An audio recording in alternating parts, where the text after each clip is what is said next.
Hey, what's up? Y'all know who it is, man. It's the Dolphins D. We already in here.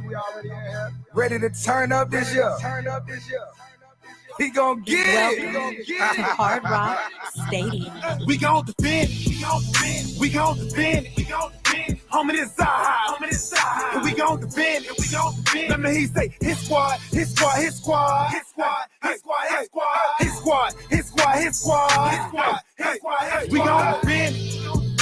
gon' defend. We gon' defend. Homie, this side. We gon' defend. Let me hear you say, his squad. We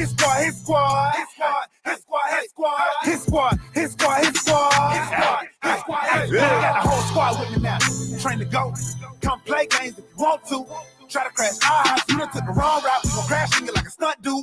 Check y'all like 1, 2. Tap your head like your uncle. You wanna ride, stay buckle. It get loud down here, get wild down here. Time to feel the jungle. Never disrespect the squad that's defended by a line. And some beasts on the piece on our position. Another line in the back, sing it to the ER. Just in case you got through the first line, we tripping. But if for some reason it get crazy, I got watchers on the corner for my safety. Everybody here well coached. Change the weather under pressure, stay cool like an AC. Woo! But we still make heat. Woo! Was you trying to play me? We be 3 plus 8 deep, but I'm a fool so low. Can't not do great beat. Be great, only way to do great things. Hit hard, only way to make a statement. Come up in our territory, make a payment. Or be in debt with your neck. We gon' defend. Homie, this side. We gon' defend. Let me hear you say, his squad. We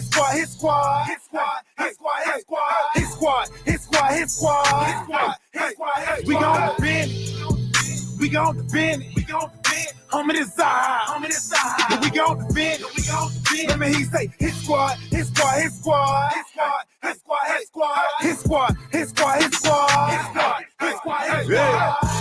I hit them boys. We throw them toys. That's saying that QB. We them boys.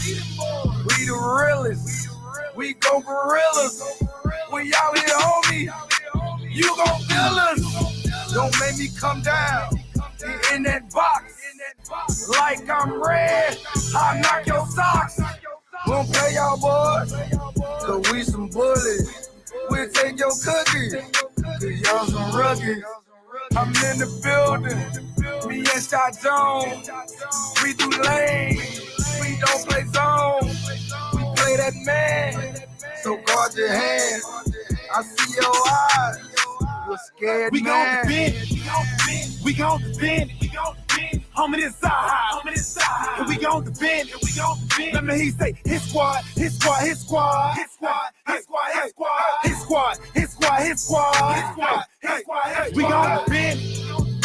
gon' defend. Homie, this side. We gon' defend. Let me hear you say, his squad.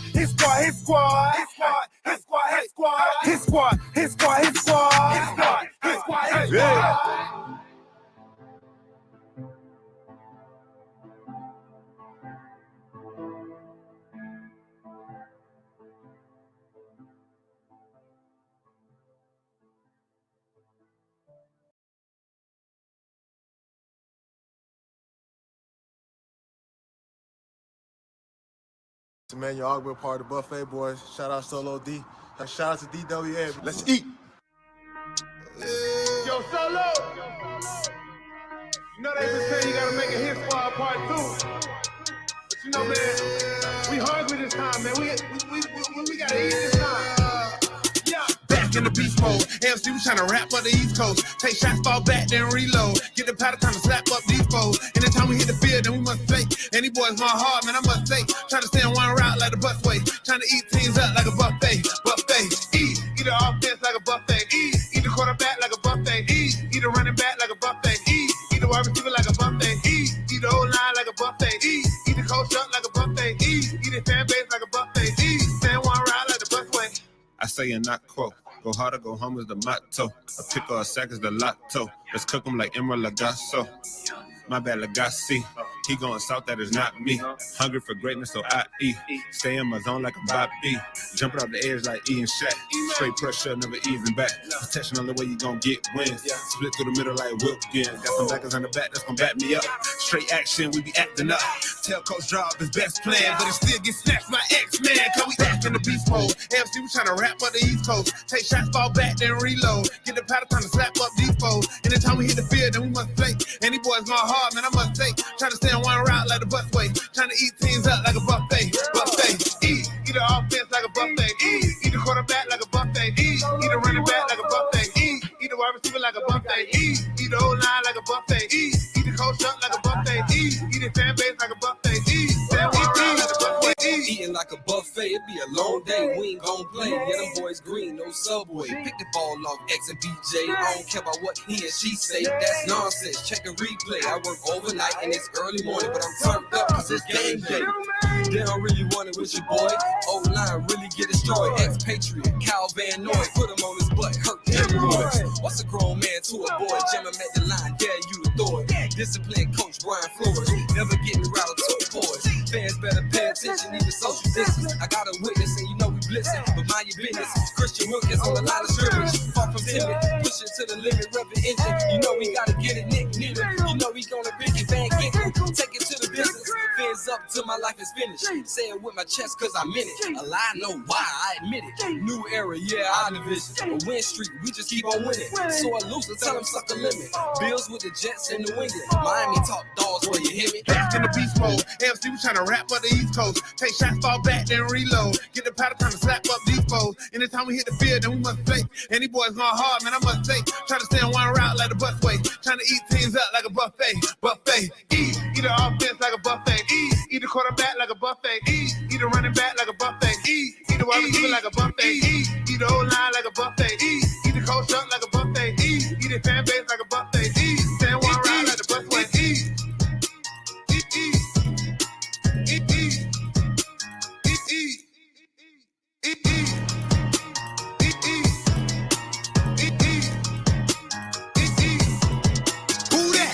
So low, so low, so low, deep. So low, so low, so low, deep.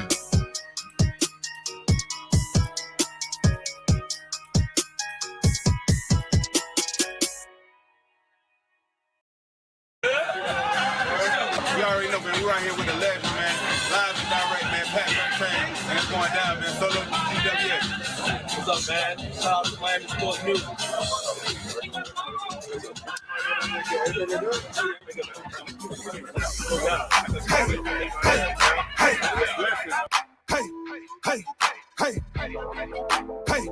Hey. It's the new anthem for the new era. Fins up. Throw them fins up. Throw them fins up. Hit. Throw them fins up. Throw them fins up. Hit. Throw them fins up. Throw them fins up. Hit. It's the new era and we back up in the mix. Throw them fins up. Throw them fins up. Hit. Throw them fins up. Throw them fins up. Hit. Throw them fins up. Throw them fins up. Hit. It's the new era and we back up in the mix. But throw it up. Throw your foe up in the sky. Throw it up. Let them know that we gon' ride. Where you from? We be reppin' worldwide. BWA, stay loyal till we die. What is the come up? We been down for a minute. This the come up. We been reppin' staying consistent. This the come up. Now the world gotta feel it. Reppin' so loud, whole world gotta hear it. New era. Dolphins on the clizzard. Tick, tizzard. Till we reach the tizzard. This another stizzard. Reppin' till we drizzard. So low D, I be reppin' with this hip hop. Throw them fins up. Throw them fins up. Hit. Throw them fins up. Throw them fins up. Hit. Throw them fins up. Throw them fins up. Hit. It's the new era and we back up in the mix. Throw them fins up. Throw them fins up. Hit. Throw them fins up. Throw them fins up. Hit. Throw them fins up. Throw them fins up. Hit. It's the new era and we back up in the mix. It's the new era and we back up in the mix. Ain't no more relying on fits. It's time for Tua to get us lit. That's why we got Waddle at 6 and Jalen Phillips is a brick at 36. We got Javon Hollins, Madden hit stick. Ike and Bird protecting hips. 2 whole years and he ain't slipped. Run along, he got that gritter, triple threat, he so legit. Garner Coleman, Jared Dokes, the 7th round was such a gift. That's why we toast, that's why we sip, that's why we repping MSM. Miami sports music, don't confuse it, don't abuse it. Unless you want a new contusion, real talk, ain't no illusion. Solo D started a movement, MSM the institution. TD Fins the contribution, yeah, we started a new unit. Throw them fins up. Throw them fins up. Hit. Throw them fins up. Throw them fins up. Hit. Throw them fins up. Throw them fins up, hit. This the new era and we back up in the mix. Throw them fins up, throw them fins up, hit. Throw them fins up, throw them fins up, hit. Throw them fins up, throw them fins up, hit. This the new era and we back up in the mix. MIAMIDOLPHINs. When do I begin? I've been rapping since a kid. If you rapping, then we can. TWA, if you rapping, then we can. Walk from the purchase video. We asking what would Shula do? He would take the narrative and spin it like a hula hoop. He say let it coach flow. Coach flow gon' do his thing and he gon' bring it to it in and to it. Come and change the game. Watch the squad ball out. Got the fans all excited. Coolers out. Grills on. Got the tailgate ignited. It's the Aqua Society. They know we stay united. DWA. We be down and start a riot. Throw them fins up. Throw them fins up. Hit. Throw them fins up. It's the new era and we back up in the mix. Who that? So low, so low, so low, deep. Try to tell. So good. But that's how we put it down. We put it down every time. When it's time to show up for the fans, we out here. You dig? They know it's coming. Yeah. We out here with it, man. Let's go, DWA, man.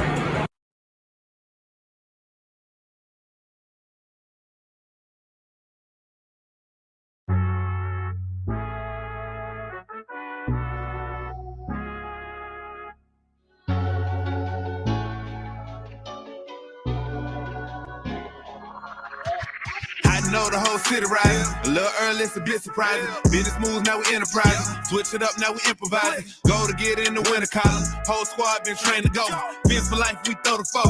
Singing this just to welcome bro. To a time, to a time. Time to grind, time to shine. To a time, to a time. To a time, to a time. To a time, to a time. Time to grind, time to shine. To a time, to a time. To a time, to a time. My intuition told me this. To trust the coach, he holds the gift. He knowing when to go with fits. So we knowing when to switch. This year we got the golden pick. Time to see what that pick about. Bad vibes get sent out. Only fans up in this house. We been waiting, yeah, we been patient. Now it's time to cash out, no discount. Super Bowl, yeah, we en route. I don't know when, but it's close. I don't wanna overhype, but I just know I like it. So excited, you gon' notice now. You should notarize it. They say two are from that rock. Shout out to Samoa and Islands. Time to lay the smack down. You think he Dwayne Johnson? Time to be the people's champ. Hit him with the people's elbows. Stick together like it's Velcro. You think you could stop us? Hell no, all day I dream about sports. I think I need some Chateau custom with some Dolphins colors. Just to let them know we here. Yeah. I know the whole city riding. A little early, it's a bit surprising. Business moves, now we enterprising. Switch it up, now we improvising. Go to get in the winter column. Whole squad been trained to go. Fins for life, we throw the foe. Singing this just to welcome bro. To a time, to a time.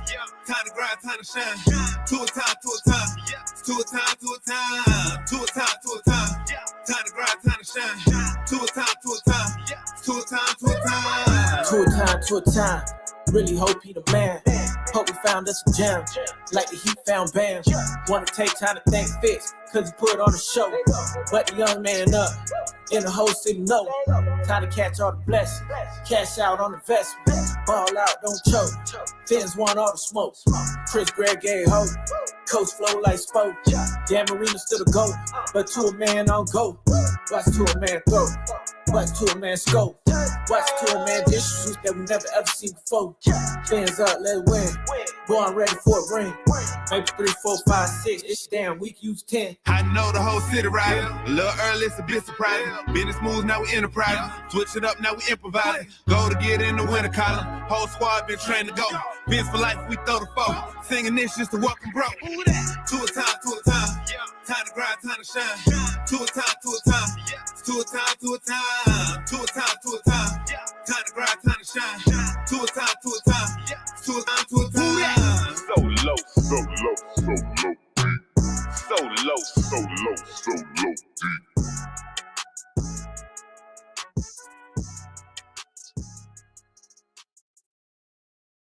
Dolphins on 3. 1, 2.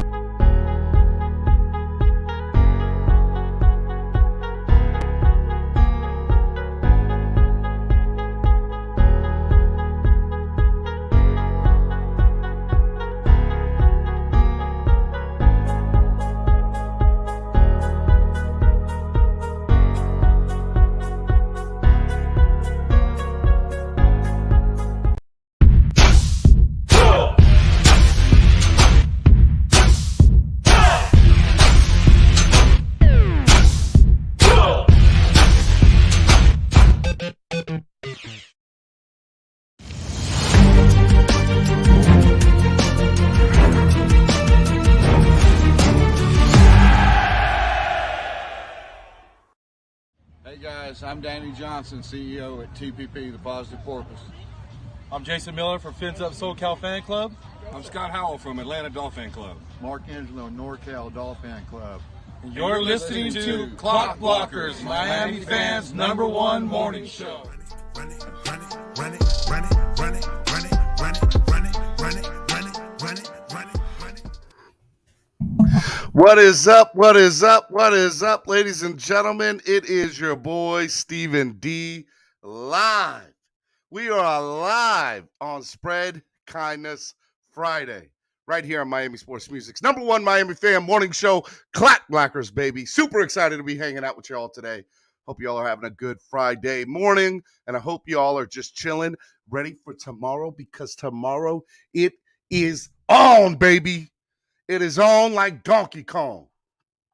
Super excited. First game down at the Hard Rock tomorrow. I'm talking about Falcons, Dolphins. Are y'all ready? Are y'all ready for tomorrow? Preseason game number 2 will be in the building, 7 p.m. Eastern Standard Time.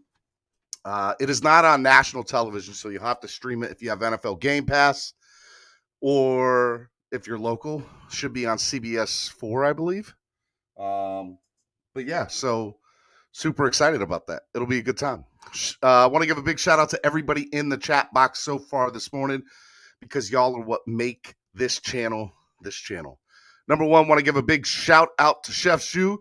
He said shout out to the members club and the Finlaws. I agree, my guy. Shout out to you, man. Hope you're doing a great time. Hope you're killing it and doing the thing. And want to give a big shout out to Tracy Bailey. Pete, sad news out of the U today. Yes, we will discuss that a little bit here in a little while. Want to talk about what else do I want to see? Tracy Bailey, Fantasy Fan Panel, Sway27387. Ennis is in the building. Don, Pamela. What's up, Pamela? Shout out to Pamela's in the building. Andrew Harris, what's going on, my guy? How are you, Andrew? Darrell, Stetson is in the building. Shout out to all my members. Guys, go share this on Facebook, Instagram, and Twitter. Go do that right now. Okay, I haven't started the show quite yet, so go do that right now. Go share it on all social media and come right back. C. Dola's in the building. R.I.P. B. Peta. Yes. B. Young. Bob Young in the building. Michael Fiask. What's up, Michael? I got swag. Ooh, I like that name. I got swag, boy. Woo, I got swag. That just sounds fire. I like it. Let's see here. Marty Woodley in the building. Up early, working on my day off, but it's all good. I get that overtime money, and I get to join the show early, so it's a plus, baby. It's a plus. I like it. Estefan is in the building. Shout out to Estefan and all those sucky Spurs fans. That's right. I said it, Estefan. I want the smoke this morning, my guy. I want the smoke. I'm here for the smoke. Don't nobody care about them San Antonio Spurs. Trash. Garbage. Let's see here. Samuel Rosa. Samuel. What's up? How are you? Ryan AP also in the building this morning. Who else is in here this morning? Raging Dolphins Maniac. Happy Friday. Guys, it's Spread Kindness Friday. I'm going to explain what that is here in a little bit. Be the Truth. Be the Truth is up in here. What's up, Be the Truth? How are you? Yeah, man. Look, everybody just chilling this morning. I like it. Pamela says, I will be streaming from Central Florida out of our fan group, Forever Dolphins Fan, on Facebook. Look at you. Look at you. Make sure you guys go check that out. My coworker, a Falcons fan, so I hope I get to slap him with that W on the chin. Look, you better give it to him. You better put the baby powder up there and then smack him. Game day tomorrow. Get it together, O-line. We'll talk about that this morning, Raging Dolphins Maniac.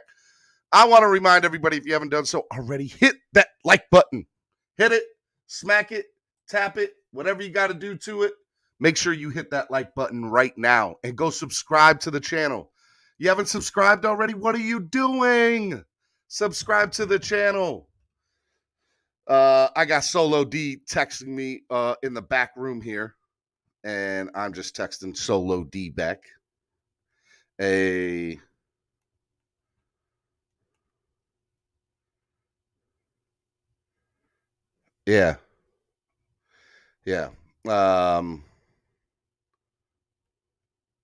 Gotta love when Solo D always texts me. He knows I do a morning show, right? He gets that. He understands that. Let's see here. Want to remind everybody, guys, we have a sponsor, an amazing sponsor for the show. Tail Greeter. Do you know what Tail Greeter is? Well, let me explain to you what Tail Greeter is. The tailgate is the way for fans to express their love and passion for a team and city. The community in the parking lot allows everyone to be themselves no matter where they're from or what team they root for. When it comes down to it, there's no denying the allure of the game day experience, and tailgating is the glue that holds it all together. Okay? I want you to go follow tailgreeter.com on social media at tailgreeter. Go to tailgreeter.com. I want you to type in East 32 Dolphins Tailgate. Again, East 32 Dolphins Tailgate. Make sure you guys go check that out. Cameron, who usually hosts Spread Kindness Friday with me, and I'll get to that in a minute. He has the number one tailgate there. There's a lot of amazing tailgates there, but that particular one is great. No offense to all the other ones. They're good too. But East 32 Dolphins Tailgate, you go look it up. You can buy a ticket. You get food, drink, all that stuff with your ticket. And plus, Solo D perform there. I'll be hosting a pregame show from there. It's going to be sweet. So make sure if you're in town starting week 2, it won't be tomorrow, but week 2, make sure you guys go do that. It's going to be a good time. Make sure you guys go check that out. Okay? Okay. Love it. Love it. Love it. Chef Shu says, shout out to the Honorable Solo D. Chef Shu also said, SKPL, spread kindness, positivity, and love. Yes. And I'll explain that in a minute.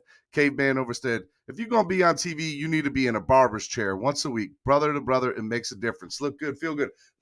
Bro, look. I'm here. I'm set up. I'm set up, my guy. Come on. What you talking about? What you talking about? I always make sure I look good. Man, you hurt my feelings, Caveman.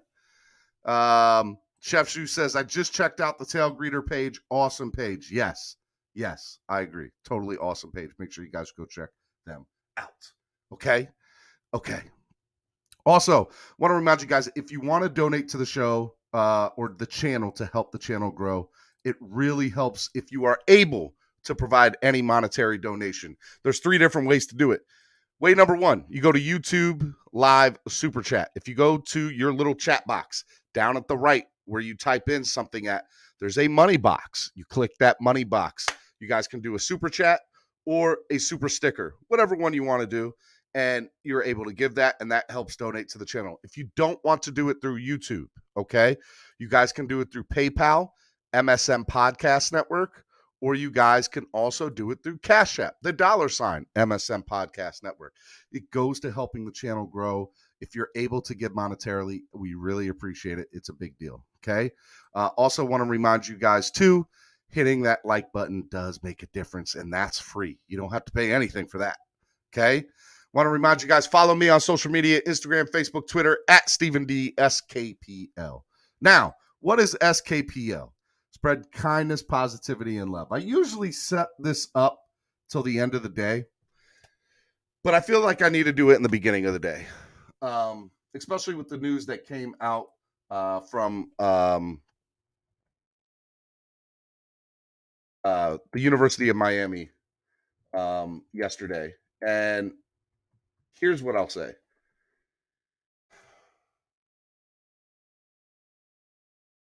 What I'll say is, you never know what somebody's going through. You never know what somebody's going through, okay? And the world is already hard enough place as is. But one of the best parts about being a Dolphins fan is getting together with your brothers and sisters, your Finlaws, okay? Your Finlaws, your family with a PH, getting together with them is literally the best part of the day. When I go down to Miami, when somebody asks me, Steven, what does Miami mean to you? Well, Miami means the world to me. And it's not because of the Dolphins anymore. It used to be just because of the Dolphins. But now it's because of the people I get to tailgate with every Sunday. It's the people that I've formed and developed relationships with. I met Cameron through tailgating. You know, Cameron is not with us today. He had a death in his family, and he wants to keep it private, and I'll respect his wishes on that. But he did have a death in the family, so he's not going to be co-hosting today. But just, keep Cameron in your thoughts and your prayers. He's definitely an amazing guy. Love him to death. And, I love all of you to death. I really do. And I really mean that. I'm the type of person that, I will, if you're having a bad day, you can call me.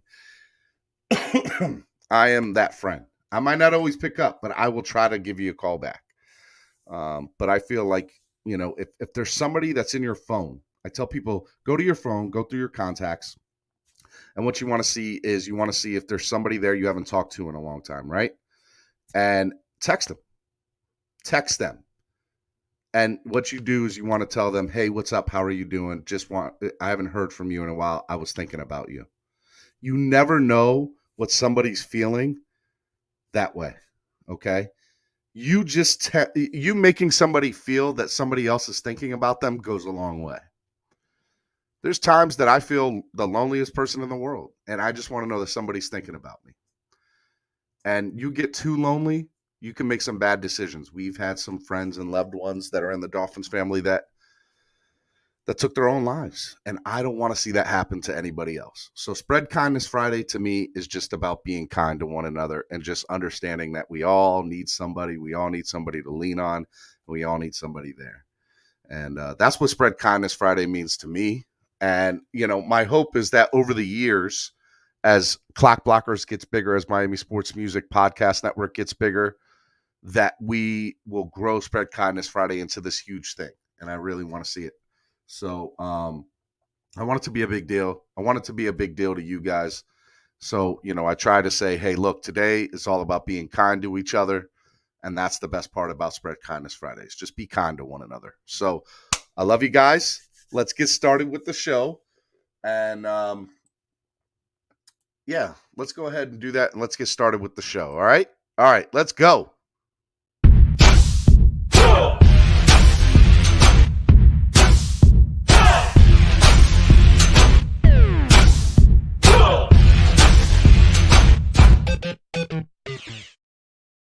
All right. So, look, one of the things that happened over the last night is Brian Peta. Brian Peta is a former University of Miami football player who was tragically killed, and in the mid 2000s. All right, and they never could find anybody. They never could make a connection. Well, yesterday, they found. They made an arrest in the case. And they believe that they found his killer, and it's a big deal. And the messed up part about everything is, a teammate was charged with his killing in the 2006 death of Brian Peta. Rashawn Jones is the one that was arrested, and it's a sad day for the Miami University family. So I want to give a big shout out to Brian Peta's family. They used the same evidence they had 15 years ago. Sucks for them that it just happened now. Yeah, I agree, Pete. Look, the whole situation sucks, but Peta was 22 years old when he was shot outside his apartment complex on November 7, 2006 in Kendall, Florida. According to police, Peta was walking from his car towards apartment building when he was shot in the back of the head. And it is a whole sad situation. He was a senior defensive lineman for the Hurricanes. I was considered a top prospect in the NFL.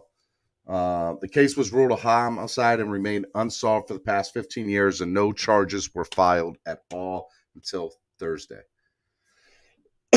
Jones, who had once dated Peta's girlfriend, was identified as a suspect last year. The story detailed multiple altercations between Jones and Peta.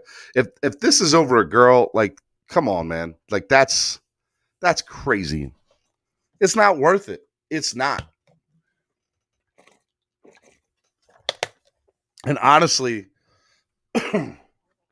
if their beef was that bad, people on the team knew. And there should have been something where if it was getting to that point, there had to have been signs. There had to have been signs. I'm not saying they thought Rayshawn would go out and kill somebody, but there had to have been signs, right? And so, my hope is that, I've been a coach of a little league team years ago. And I understand where coaching comes from, but I gotta feel like I blame some of this on the coaching for not getting these two down in a room and saying, hey guys, you guys need to, either put on the boxing gloves or talk it out right here. One of the two. He is cold-blooded, playing next to his pick on the field next game. Hope he gets everything coming to him. Todd Liberto. Yeah, man. It's like, I don't wish, any sort of negativity on anyone, but it's a sad story, man. It is a sad story. The story also revealed that Jones skipped a team meeting in the hours after the shooting and changed his cell phone number the day of the shooting. Jones denied to have any involvement in Peta's death. Yeah, man. That's what happened 12 years ago. He said in April of 2019, it's got nothing to do with me. I didn't do it. Unbelievable. Crazy. Raging Dolphins maniac. That's why you get it, SD. You've coached before. Yeah, man. Look, huge signs. They fought in the locker room, fist fight. Yeah, but I feel like that's when you sit down with people and you're like, hey, look, guys. And when you find out it's over a girl, come on, man. I feel like that's leadership. That's a leadership issue. That's not putting somebody under your wing issue. I'm not saying you can help. Who would have thought that Rayshawn would have gone to the point that he did? Right? And by the way, here's the other thing I want to say. I'm not saying that I know that he's probably, it's more than likely that he is the killer, but still, I hate proving people guilty before they've been stood trial. But that's why he's been accused of murder, right? Let me go with that.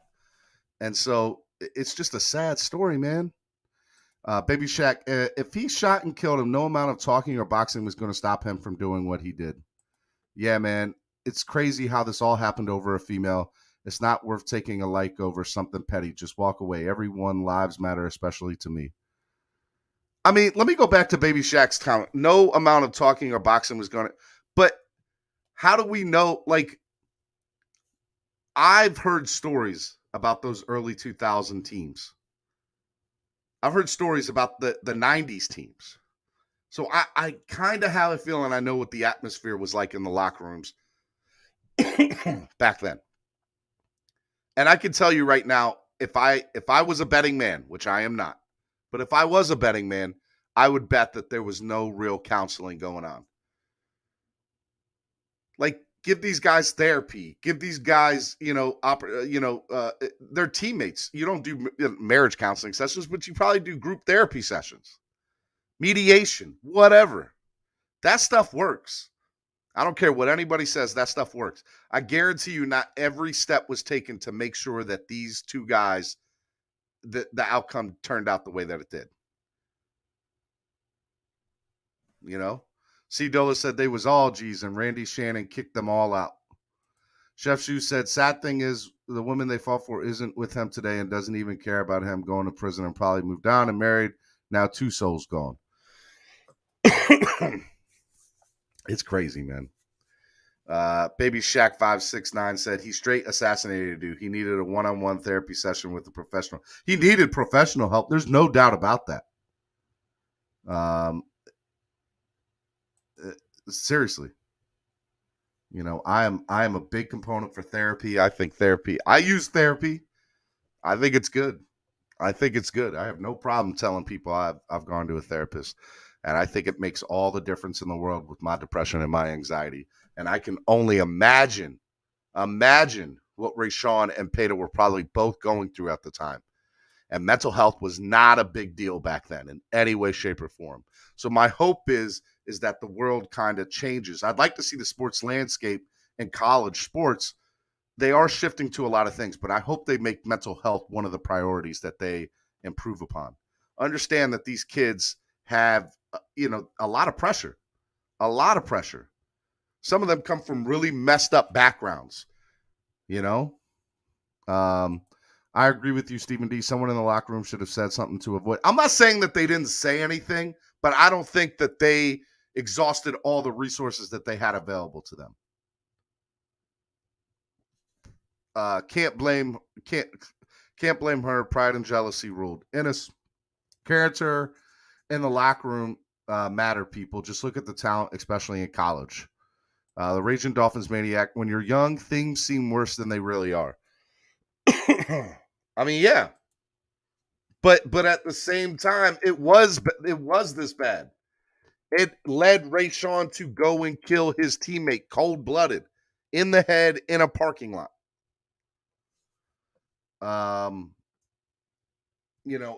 They don't have the mental. A lot of these guys don't have the mental aptitude to understand how to deal with adverse situations by using your head, by using words. And that's a huge issue. I believe in sports today. That's still such a big issue. And if you don't take something from that, how are you ever going to improve? How are you ever going to get better? So my hope is that they, take a lesson from this and learn from it and make it better. And I don't know how they go about doing that, but my hope is that they get it done. And I want to, Brian Peta's family, my hope is that they get a little bit of closure out of this. Because I can only imagine what it's like for 15 years to not know what your son's shooter is out there, what really happened to him. And now you kind of get, and maybe they had an idea, maybe they had thoughts about who did it, but could never get it proven, never get clarity or confirmation on it.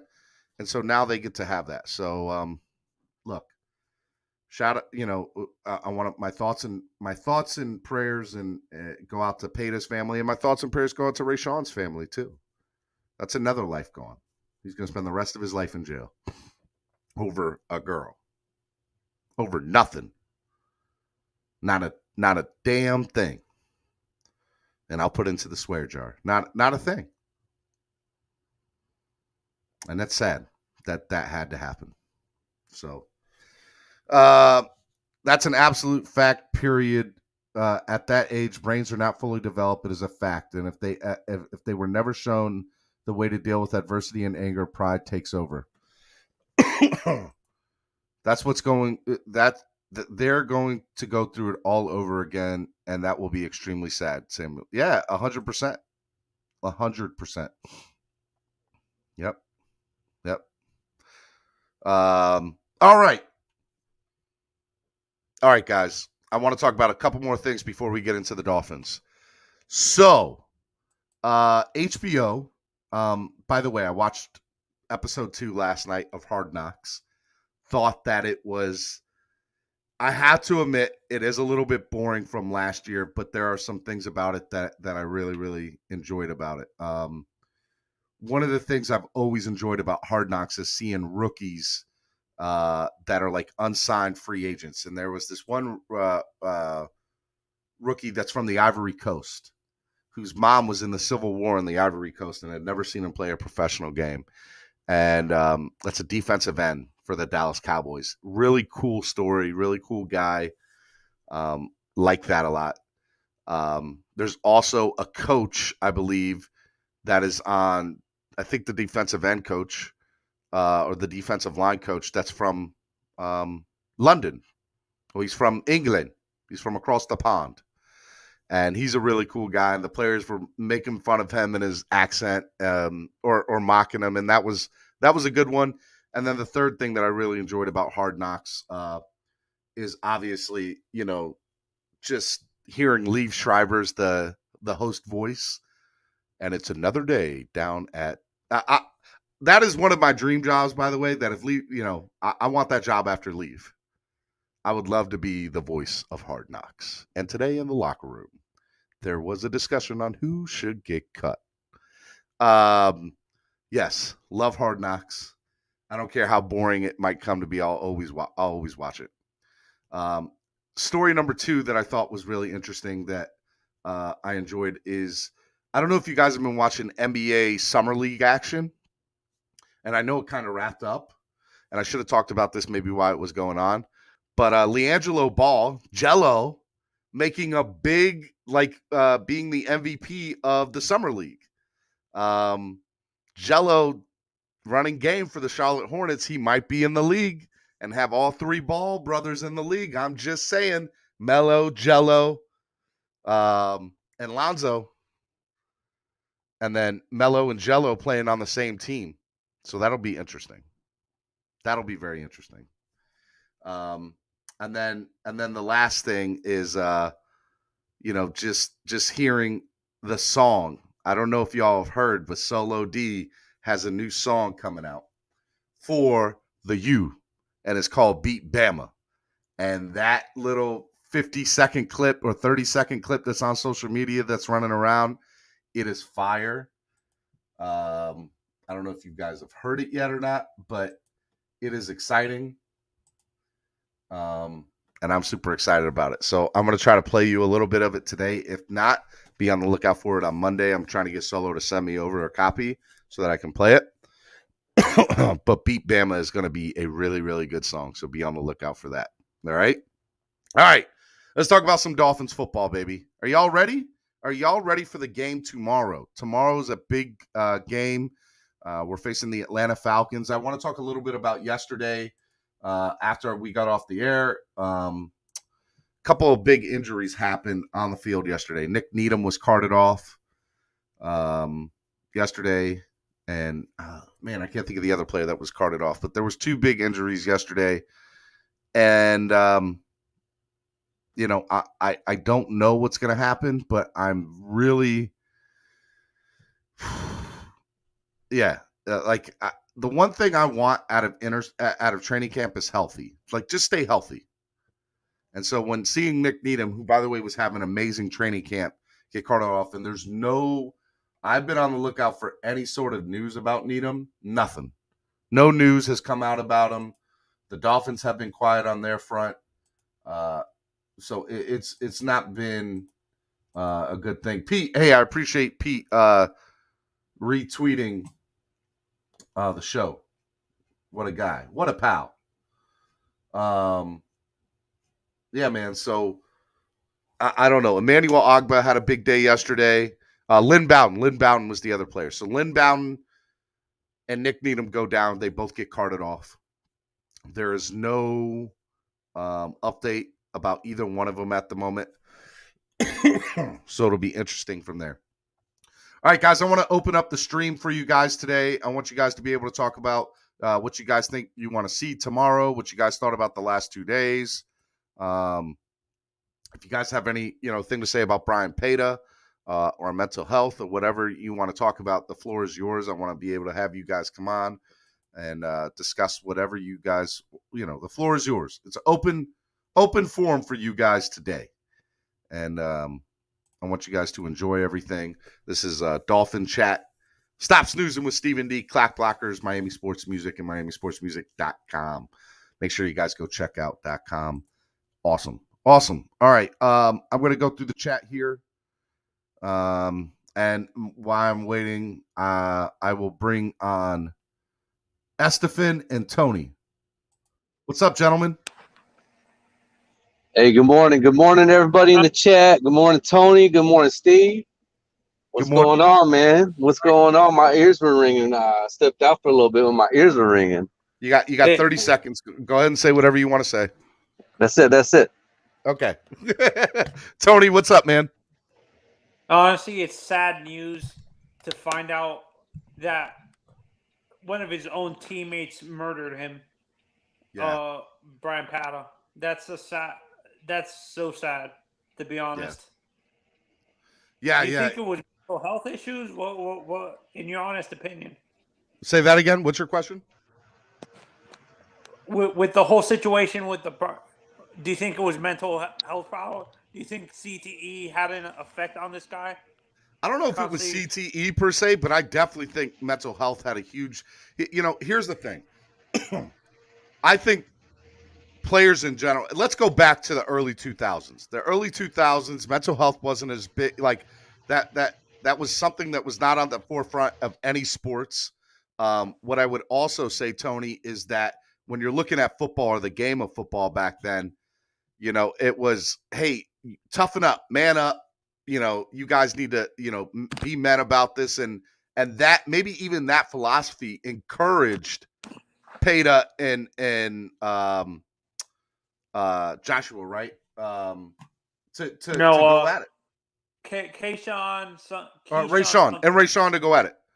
Yeah. So, I mean, maybe, so you're looking at that, and if they got into a fist fight in the locker room, do I think that coaches maybe took them to the side? Yeah.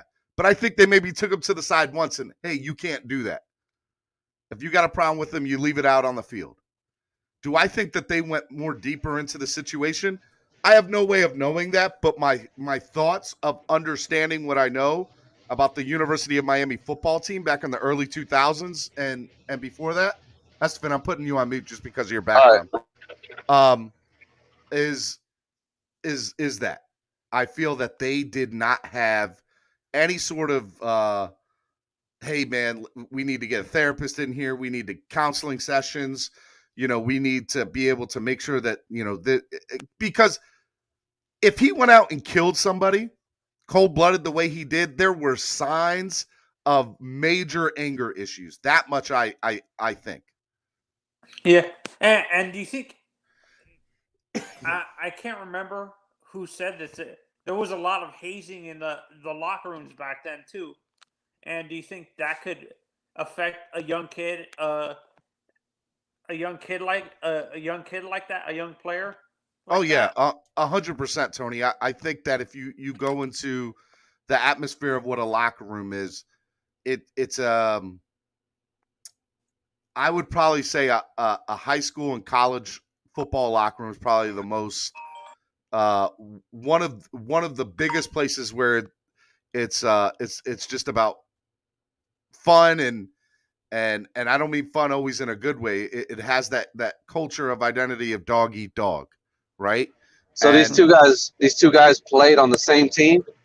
So yeah, Estefan, the University of Miami in 2006 had a player, Brian Peta, who was murdered, and they arrested yesterday a teammate that was on the team, Rayshawn Jones. And what we have found out over it is that Rayshawn Jones and Peta beefed over a girl, and there was fist fights in the locker room over this, and these guys did not like each other. And Rayshawn probably got fed up one day and had enough of it. Went over to Brian Peta, who sat in the car of his apartment complex, and I guess when he was either coming to a car or going to his apartment, whatever, went up, shot him in the head, and killed him. Yeah. So. Yeah, but it's taken 16 years to get this solved, Well, yeah, see, that's what I was trying to piece together, because I got the gist of what y'all were talking about.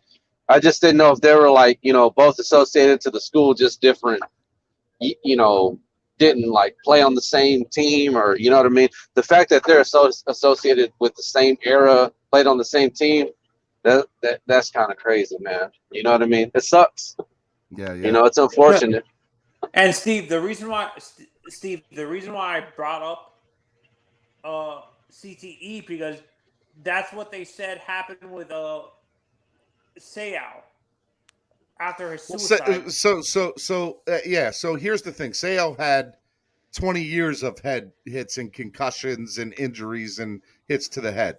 This kid still only had a couple. Now CTE we found there's not a lot we can find out why people are alive, but what we do know is that it doesn't take always 20 years for CTE to take effect. It can take 1 or 2 years with the right hits, right? So do I think it was CTE? I don't know. I'm not smart enough to know that, and there's no way for me to know that. But do I think there was mental health issues going on? 110%. There's no doubt in my mind that I believe mental health played a factor into this. And that's what I think. Let me bring in Russell. Russell, what's up, man? What's up? How's everybody doing this morning? Hey, good morning, man. What do you want? What would you like to talk about, my man? Well, Morning, Russ.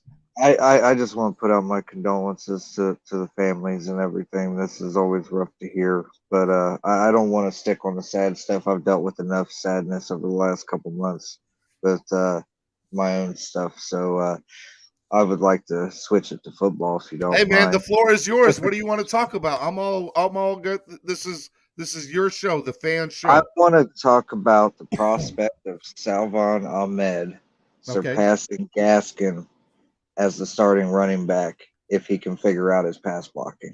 I think they're very similar in stature, both of those guys. They both come from the University of Washington. They're both Huskies. They've been teammates for years. Mm-hmm. I honestly think they're the same type of running back. I think Gaskin is a little bit better, but I think that they're a 1-2 punch when it's all said and done. I think they both bring up a lot of a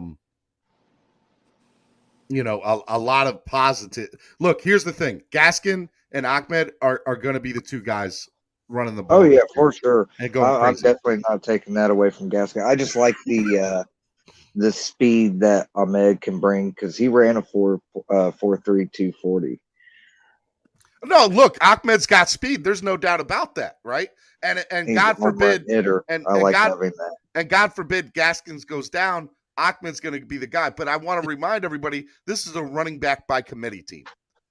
This is a running back by committee. So my hope is that as the season gets going, that you have kind of a rotation and you go with the hot hand and there's no real main guy.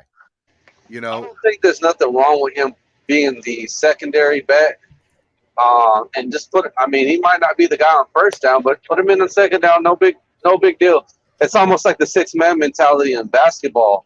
But I think that can happen, what Russell's asking for.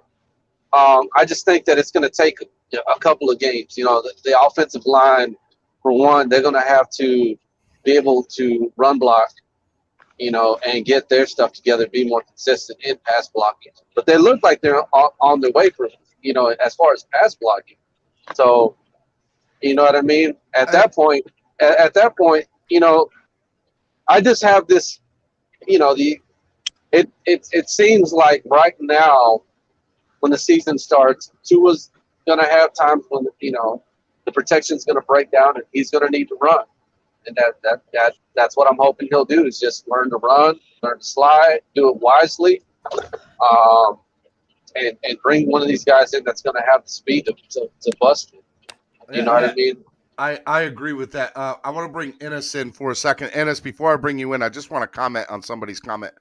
Mike Larry, _ Miami PD. You need a medical background to diagnose CTE. You also need a medical background to diagnose mental health. That is true. You are 100% correct, Mike. I am not a doctor. I am not a medical professional. So I could not tell you that is the case 100% for sure. But here's what I do know, Mike. My wife being a therapist of her own, understanding what mental health is, dealing with severe anxiety and severe depression. I'm telling you right now, that kid had some mental health issues. Both of them did.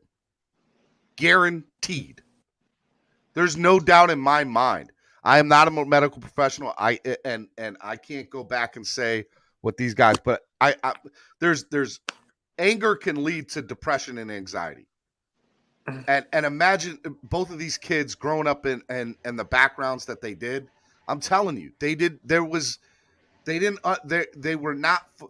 minds were not fully formed yet in order to make clear and rational decisions on how to process and deal with what they were dealing with.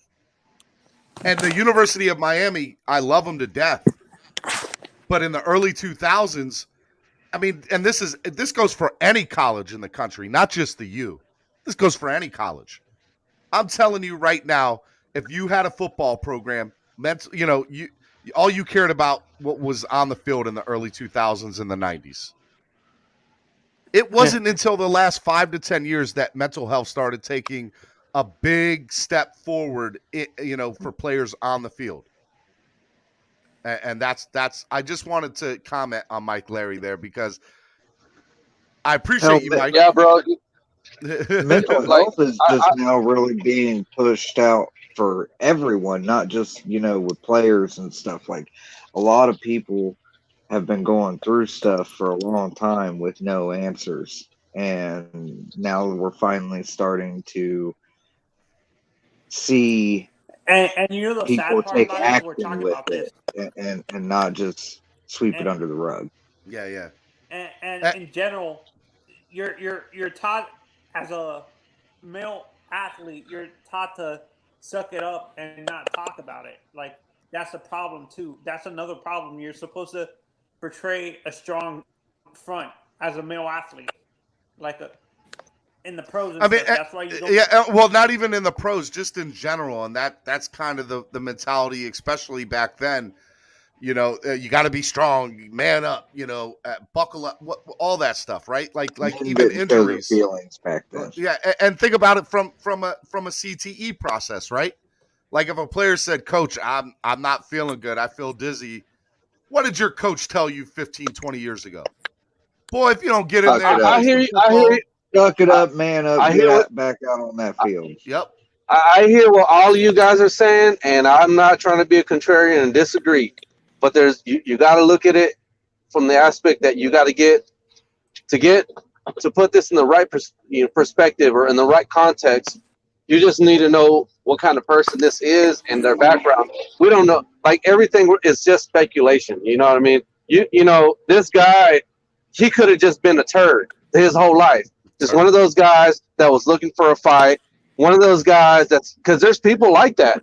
They're okay with just being. That further confirms my theory that it's a mental health issue. That further confirms it. No, I'm just saying though, bro. But there are people that are just turds, bro.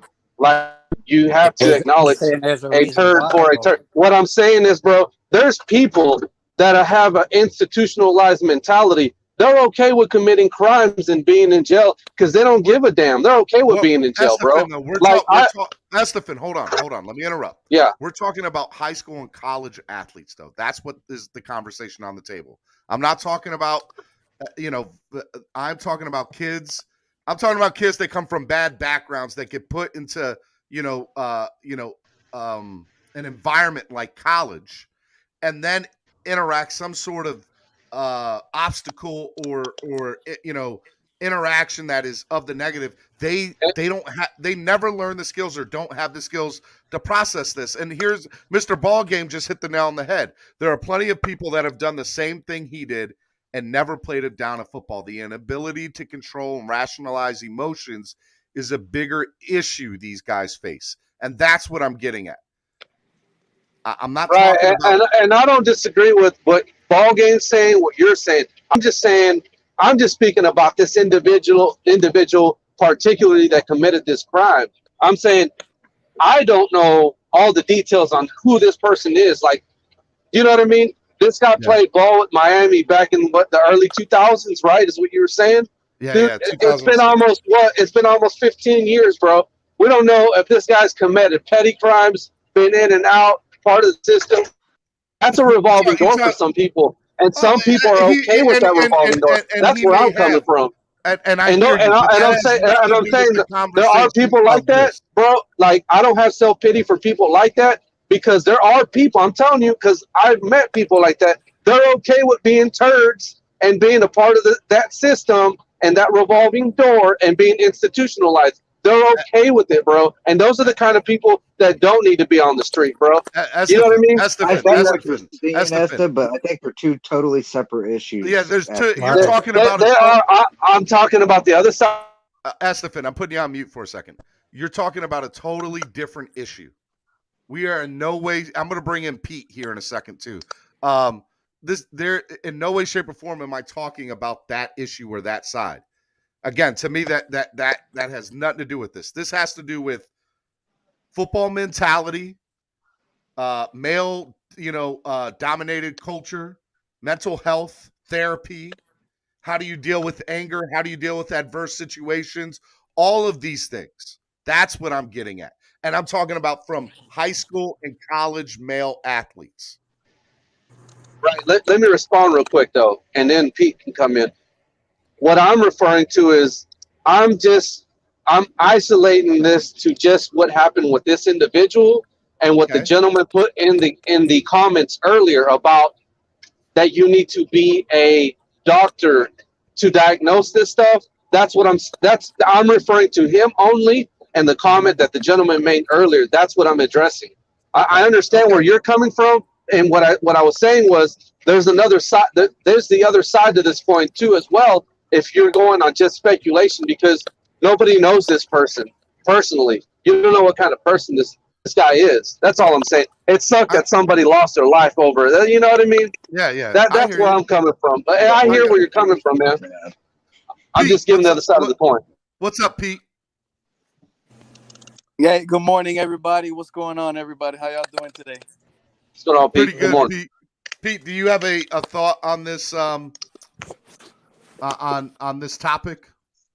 I can't. Okay, I do.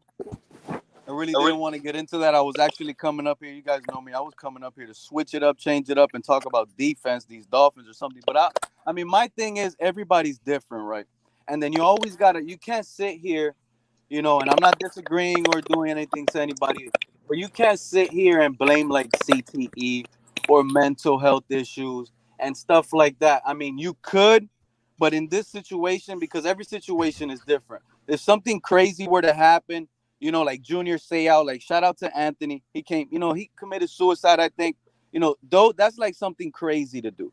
But in this situation, we're talking about a brotherhood camaraderie. We're in a locker room. This is college. You go to parties, you're getting girls, you're having a good time. It's a dog-eat-dog world. Yeah, so now you're talking about a teammate, is taking your girl. You're going to feel some type of way. You're going to go every day. You're going to go to practice. You're going to feel it. It's going to hurt you. In reality, it shouldn't, because that's not your girl if she chose someone else. Yeah, but being in the same environment. Oh, go ahead, Stephen. No, I want to interrupt you for a second because I just want to make sure, I'm hearing you right. I hear what you're saying. And Pamela, I brought you onto the panel. I'll take your input here in a minute. Okay. What I am trying to say in this particular situation, and I think I'm repeating myself, but I feel the need to say it again. You take these kids from the background that they come from. Good morning. Thank you for calling. Yep. And Pete, are you working at the same time, Pete? Steven, can I say something real quick? Yeah, hold on. Let me finish my thought, and then I'll let you in here. Because it was about what you're about to say. All right, well, go ahead. Go ahead. Okay, say it's me. I come from New York, Brooklyn, the projects. So if I go to, say I ball out and go to the U, ain't never been nowhere in my life, been around killers growing up, my brothers in the street, and I'm just taking a good kid. I chose to go the right path and go there, and then something dramatic like that. I ain't never had a girlfriend, but I'm the man at school. That's what I feel what you're trying to say. That's the change of environment. If there's no culture around the organization that says, oh, we taking this kid from somewhere, we need to make sure that we got our hands around them at all times. This is what I wanted to say. It's a movie called Stadium Under the Lights. It's about this high school team trying to win a championship, but all the kids got major issues going on at home. But what saved them was a counselor that was a coach on the team. He was a cop, and he was a deacon or something at the church, and he had a safe place for the kids. And they was telling them everything they couldn't tell them at home, because what was going on in the streets, they couldn't tell. Oh, the gang wanted me to join, pressure. You see what I'm saying? So that's I understand with Stephen hitting it, Mr. Bolger hitting the nerve. You got to understand some of these, like Stephen said, coming from areas where they're not the man at home only because they play football. But when you go to a place like a big university, ain't no structure there. Ain't nobody there telling you, hey, don't do that and leave that girl alone. So they don't have that structure in their life or they past that says, man, that girl ain't mine. She's fucking with another nigga. Excuse my language. I'll save you some money. But it's just real like that. I'm about to say, swear jar. Yeah, it's just real like that. If I never grew up around having females and then I get to school and I'm the man and I fall in love with the first chick I sleep with and then somebody sleep with her, that is a mental thing. I couldn't deal with that mentally. You don't have the you don't have the you don't have the resources or the knowledge to deal with that either. All right. D1. I let me go to D1 because I know D1's got something good to say, and then I'll come back to Pam. Go ahead, D1. D1. Hey, what's up, everybody? You can hear me clearly? Yep, we can hear you. What's up, my guy? Hey, what's up, fellas? Yes, that guy has some mental health issues, of course. But first and foremost, he's a simp. Go further into that. He's a simp. That simp beta male mentality right there. You're in college. Who wants to be shacked up with one chick in college, especially when you're an star athlete? Like, and you lost that girl to somebody else on the team. Like, bro, you just chalk that up to the game and keep moving. You're about to have 1,000 more. D1, this is all right. This is what I don't think some of y'all are getting, and maybe y'all do. And so I feel Steven, let me stop you real quick because you re-explained yourself like 30 times, bro. We get what you're saying. The problem is there's another side to the coin, and I was trying to explain that. Look, bro, but the reason you cannot. Look, it almost. I'm just gonna say it, bro. I'm not gonna pussyfoot around it. Look, bro, it almost sounds like just because somebody committed a crime, it almost sounds like we're trying to find a reason behind it or an explanation. Like, bro, he killed somebody, and it's pretty simple as that, bro. In my mind, like that's it, bro. Like you did it, like so. But that's the like so, I can't sit here. I honestly, I'm not the type of person that's gonna try to figure it out for that person. It sucks to say that, dude. But like where I'm coming from is like you made your bed, bro. You made your bed, and there are people that are okay with living that life and doing making decisions like that. He was. Some people are. That's what I'm trying to tell you. You can. It's speculation that it could be a mental health issue. You know, it could. It's likely. Maybe it is. But what I'm saying is, bro, there are some people that are just turds, bro. All right, Estefan, you know what I mean? Estefan. And I'm not going to make excuses for people like that. Hey, don't forget me, man. I'll bring you in, Pam. Pam, you're next. This is what I'm getting at. D1 actually helped my case. D1 basically just said, "Hey, look, if you're in college and you get a girl and she leave you, there's a million other girls out there." To me, that makes sense, right? Like I process that in my mind and I'm able to understand that. This guy was not able to process it at all. Okay?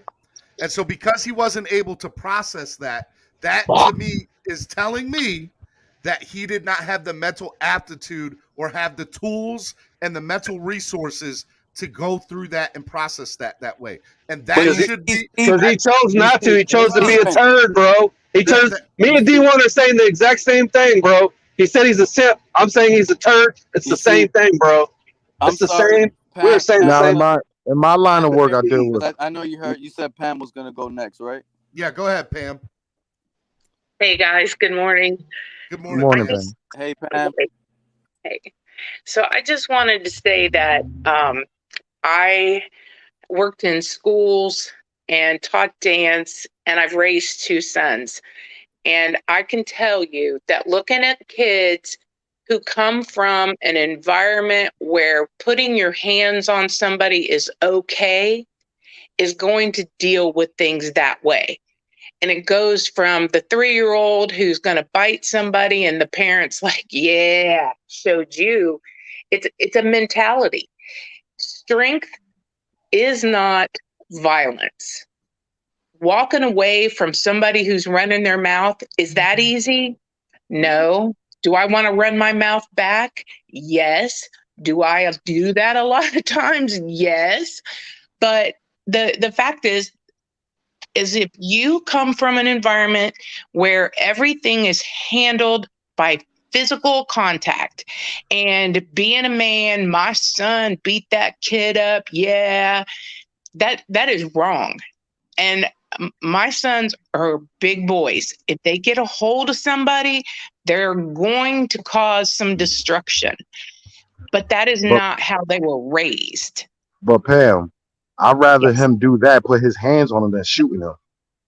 Yeah, but Yeah, but you why did it get understand to that level? that's right. They don't That's what I'm because saying.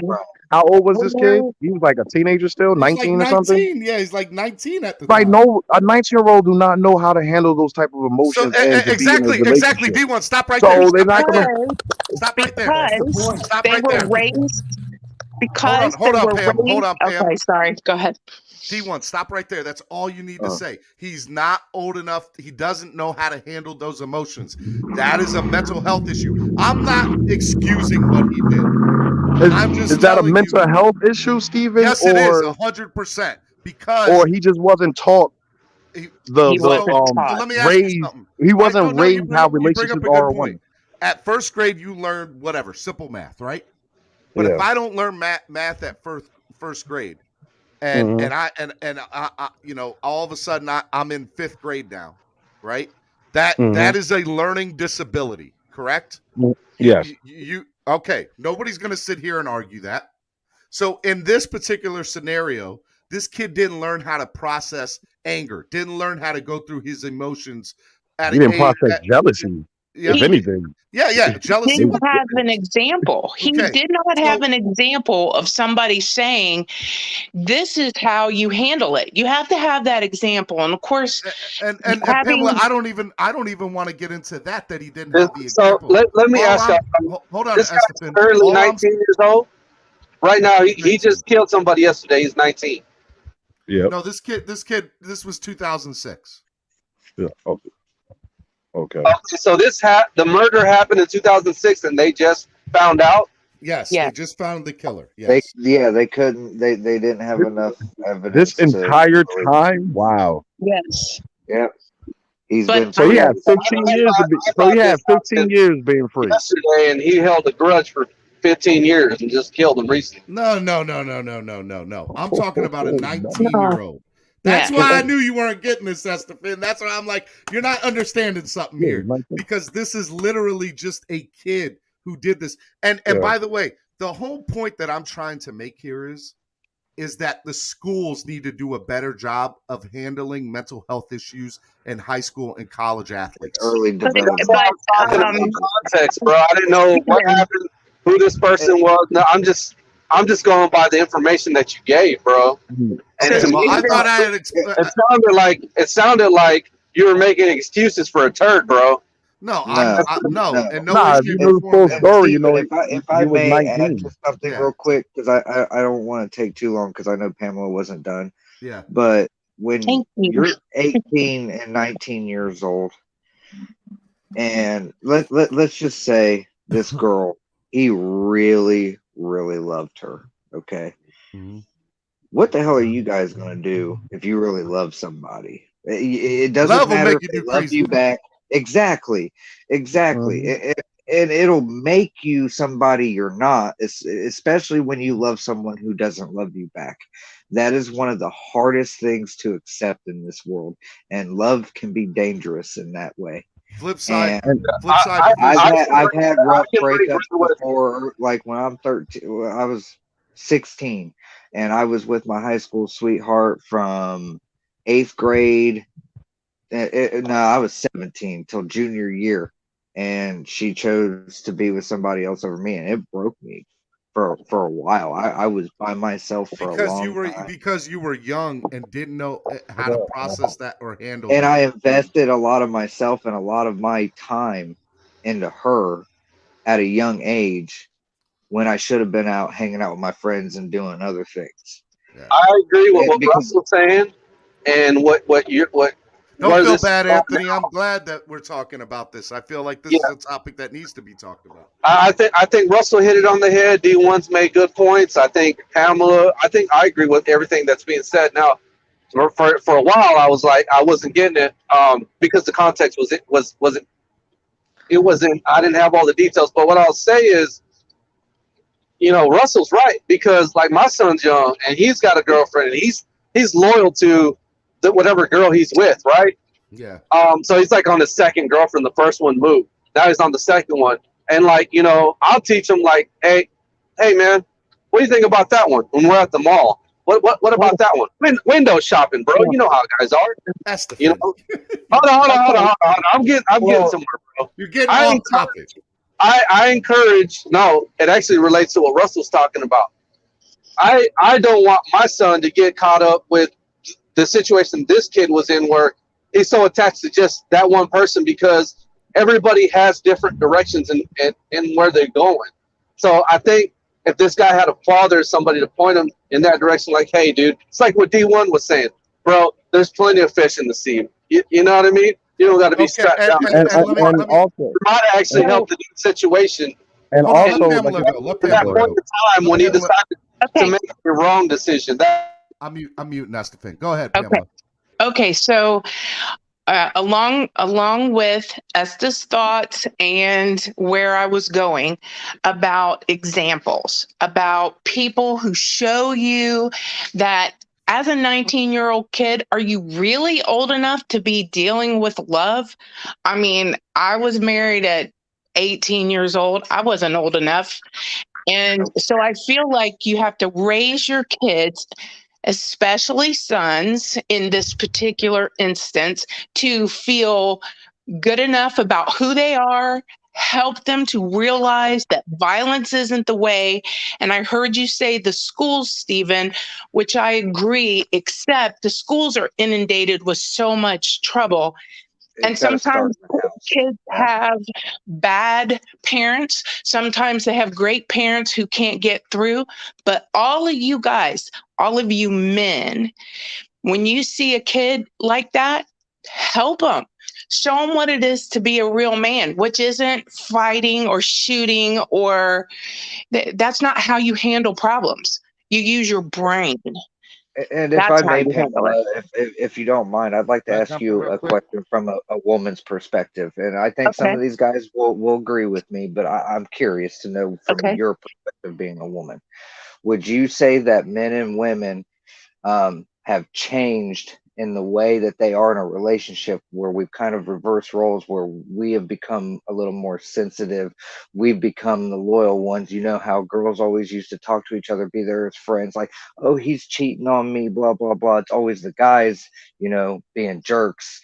And now it seems like the roles have reversed and women are kind of taking over the guys' role, and they're out breaking guys' hearts and, playing the field. Okay. So yes. So I don't say that they're taking it over. I say that they're doing the same thing, which is bad. It doesn't matter which side it goes from. And of course it's painful. But if you think at 19 years old that this is somebody you're going to be with in 20 years and that this is the love of your life and I'm going to go kill someone over it, you didn't get an example at home that says, you're enough, son. Go out there. You do not put your worth on what some girl does.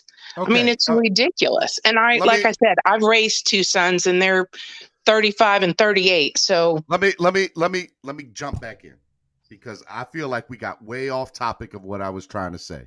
All I was trying to say, the original comment that I had is that I think I hope schools do a better job of getting college athletes the mental help that they need, and understanding that that it's on them sometimes too to help in these situations before they get to what happened with Brian Peta. That's all I was trying to say. I wasn't talking about you, and I just wanted to add some context to the situation. And I understand that. You gotta understand, when love's involved, people do dumb shit. Yeah, they do. Okay, in the jar.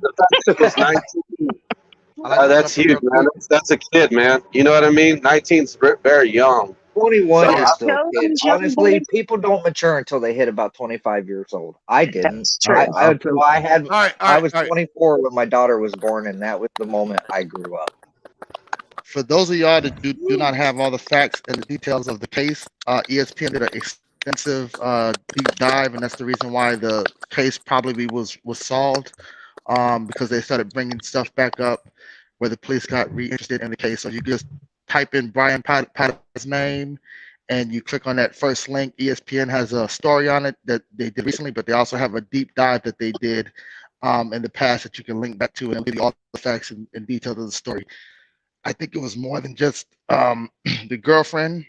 Yeah, so I just wanted to let you guys know you guys can get the facts. I agree. I think it was I was never trying to get onto that topic with the girl because I don't think that had anything to do with it. I mean, it played a factor into it, but I don't think there's more to this here. And, Yes, sir. And I agree with A-Rod. Go check that out if you want to hear more. The very last thing I'm going to say, and then I'm going to get off this topic because we got way off. Okay. Is all I want schools to do is know that it's on them to a certain extent because they're not at home. They don't have their parents there. It is on them to help in this process of maturing young athletes to become better people in this world. I'm not and the reason I say that, especially in the football world, is because it's a tough game anyways. Mm-hmm. Right. And so now we're asking them from a standpoint of not only am I asking you to be tough, I'm also, you have to deal with life. You have to deal with life. Look at social media the way that it is nowadays. Whoever would have thought of cyberbullying being as big as it is. And I don't want to get into that topic. I am just literally saying, I hope that schools start taking a more vested interest in mental health with these young athletes. That's all. And I if I can I don't just think it add should be to with that, just the young athletes either. I think it should be every student. That's in that everybody. I know, but this is a sports show, so I'm keeping it. I get it. We But mental all health is an have issue a across the board. responsibility. It takes a village. We all have responsibility to young ones when they're coming up to guide them. I'm just saying, every one of us. And you guys, you see these young men, y'all are way more, you have way more contact than someone like me, but take it on yourselves, guys. Yeah, I agree with what you said, Stephen. And I don't want to drag this on when you were talking about that these teachers and I would add counselors at these schools have that responsibility because the parents aren't there. The reason I'm saying that is because a lot of us came up in public schools, and I'm sure a lot of people saw this because I saw this growing up, and sometimes I had to step in because teachers wouldn't. Where you saw somebody getting bullied, and the teacher would just look the other way, bro. That shit needs to stop. Yep. And Anthony says, but the problem is that the panel teachers are failing. Yeah, well, I'm not getting into all that. Nope, not going to do it. We're not getting into that. Let's get back on football, guys. Okay. Yeah, I gotta go, but I thank y'all for you guys letting me jump in there. Thanks, Steven. No problem, boss. Be good. How about that McCorkle Jones last night? Let me bring in Big John.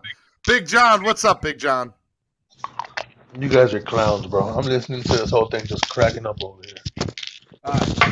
Okay. You guys are funny. I am gonna say one thing though. No more about it. No. Let me say the word. I am gonna say one thing though. I was actually one of those that when I was out of 7th grade for different reasons they were bullying me, and if it wasn't for me standing up for myself, they wouldn't have stood up for me. I literally had to crack a kid's skull against a locker to get the John, we should talk about that outside of the show. No, not really. It takes 2 seconds. I literally had to crack the kid's skull against a locker to get the assistant principal's attention. Who, mind you, he was 6'6", bro. The guy was a walking skyscraper. He didn't even care. He just walked right by. You literally have to defend yourself. That sometimes gets you in trouble. So back to football. Go ahead. I mean, come on, you're gonna drop a. Yeah, Hey, it's tough to So segue into that. it's not a bomb. It's It's easy. not a. That McCorkle. It's not a bomb. It's just sometimes, unfortunately, you got to take things upon your own hands. But that sometimes gets you in trouble. All right, Because you told me to continue. I don't. stopped. I'm not telling you to continue. I never said that. I said I'm over talking about this. This is my show. We're done. We're not talking about this no more. What I really want to talk about is the injuries that happened yesterday. Okay, Nick Needham going down and Lynn Bowden. How is that going to play out for the Dolphins moving forward? It don't matter unless it's going into the season. That's how I'm feeling right now with these injuries. Well, I'll tell you, as long as it's not hindering people in week one, let them I have sit. to admit, Nick Needham's been a big person in practice this year, right? Like, or in training camp. Exactly. And so for him to go down, I have to admit, scared the hell out of me. Yeah, that's the only one that's gonna be. Hopefully, we're just a cramp or a hamstring or something like that. They said he was able to walk off on his own power eventually. Well, no, he walked to the cart, drove off, but when the cart got up to the building, he walked again. So, Larry said he seen him grabbing his rib area, around his rib area. It wasn't a lower leg. Larry was right there where it happened. And Bowden got hurt too, and I think he started to look really good the last couple of days in training camp as well. Guys, if you're not talking, put your thing on mute, please, so that I'm not getting that might hurt. That might hurt his roster spot right there if he don't get. Who, Lynn Bowden? Yeah. Oh yeah, 100%. That'll hurt Lynn Bowden's roster spot, especially with how deep this wide receiver room is. 100%. I agree with that. The other thing that I thought was also pretty good yesterday is it just seems like the offensive line still have struggles, but it looks like they improved a little bit too, right? Like it looks like they've stepped up a little bit. And Greg Little sounds like he's going to help. Any questions? Like any thoughts on the offensive line or defensive line? Yes. But I said it was going better. I heard that they had a bounce back day yesterday. They had a bounce back day, 100%. Yep. And that was clear. But remember, we said that 2.5 days off, you're gonna be rusty when you come back. You ain't gonna be on time. You gave 2 days off and a walkthrough. It's gonna have some rust. No, that's true. And what I really want to see is tomorrow, right? Like tomorrow, it hasn't been announced yet how long the starters are going to be playing, but my hope is that they'll be playing the first half. I want to see them play the first half. When you say starters, this would be you mean on the offensive side. What do you mean by that? Like just because right now it's just whoever's healthy could play on offense. Just whoever's healthy. Well, it don't even have to be starters. Let's get something straight. The wide receivers are not playing, a lot of them. But if it was the regular season, all of them would be playing. All of them would be playing. And that's why I'm not tripping over this because, like, we all know we have soft or injury-prone receivers, whether it's Wilson to Fuller to Devontae to Preston. You know, I don't mind them sitting out these next 2 preseason games. I mean, there's a 2-week gap until this week 1 game. They could be ushered in then. Until then, I'm not worried about it. Speaking of, man, Larry was saying that Waddle that length that Waddle has, he said it looks worse. I heard just the opposite. Oh gosh. Look, here's I feel like the Dolphins. I feel like you're going to get conflicting reports, but the question is, my opinion is whoever plays in the game is 100% healthy. Whoever doesn't play in the game, they could be 95% healthy. I don't know that they're not or whatever, but I feel I don't know, bro. I mean, Omar Kelly has been as unbiased as could be for the most part. And then you had Larry that was there. He said the exact same thing, bro. I mean, like, how far-fetched could it be from the imagination to be like that these guys are actually telling you the truth? You know what I mean?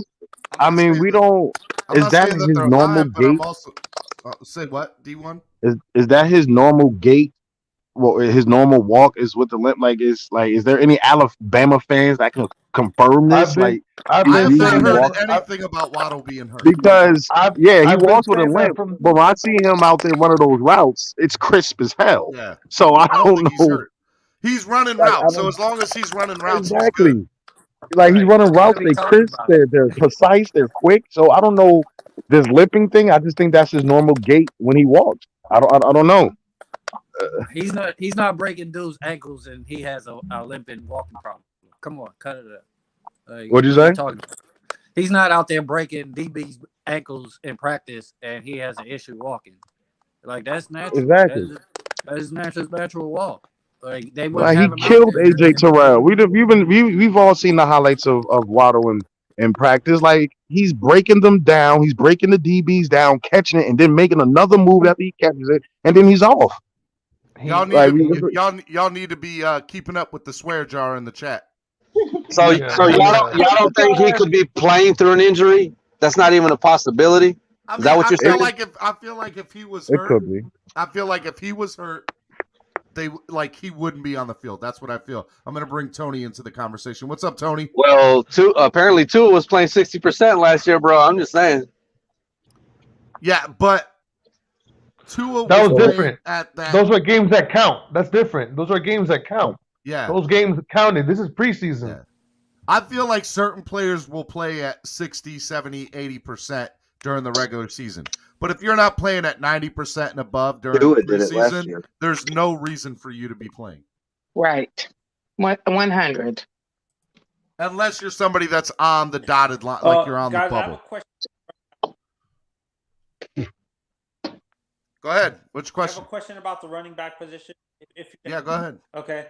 I understand we have faith in Miles, but for me, I'm worried more about his son because I understand we're doing running back by committee, but if he's our starting running back, aren't you expecting him to be running between the tackles?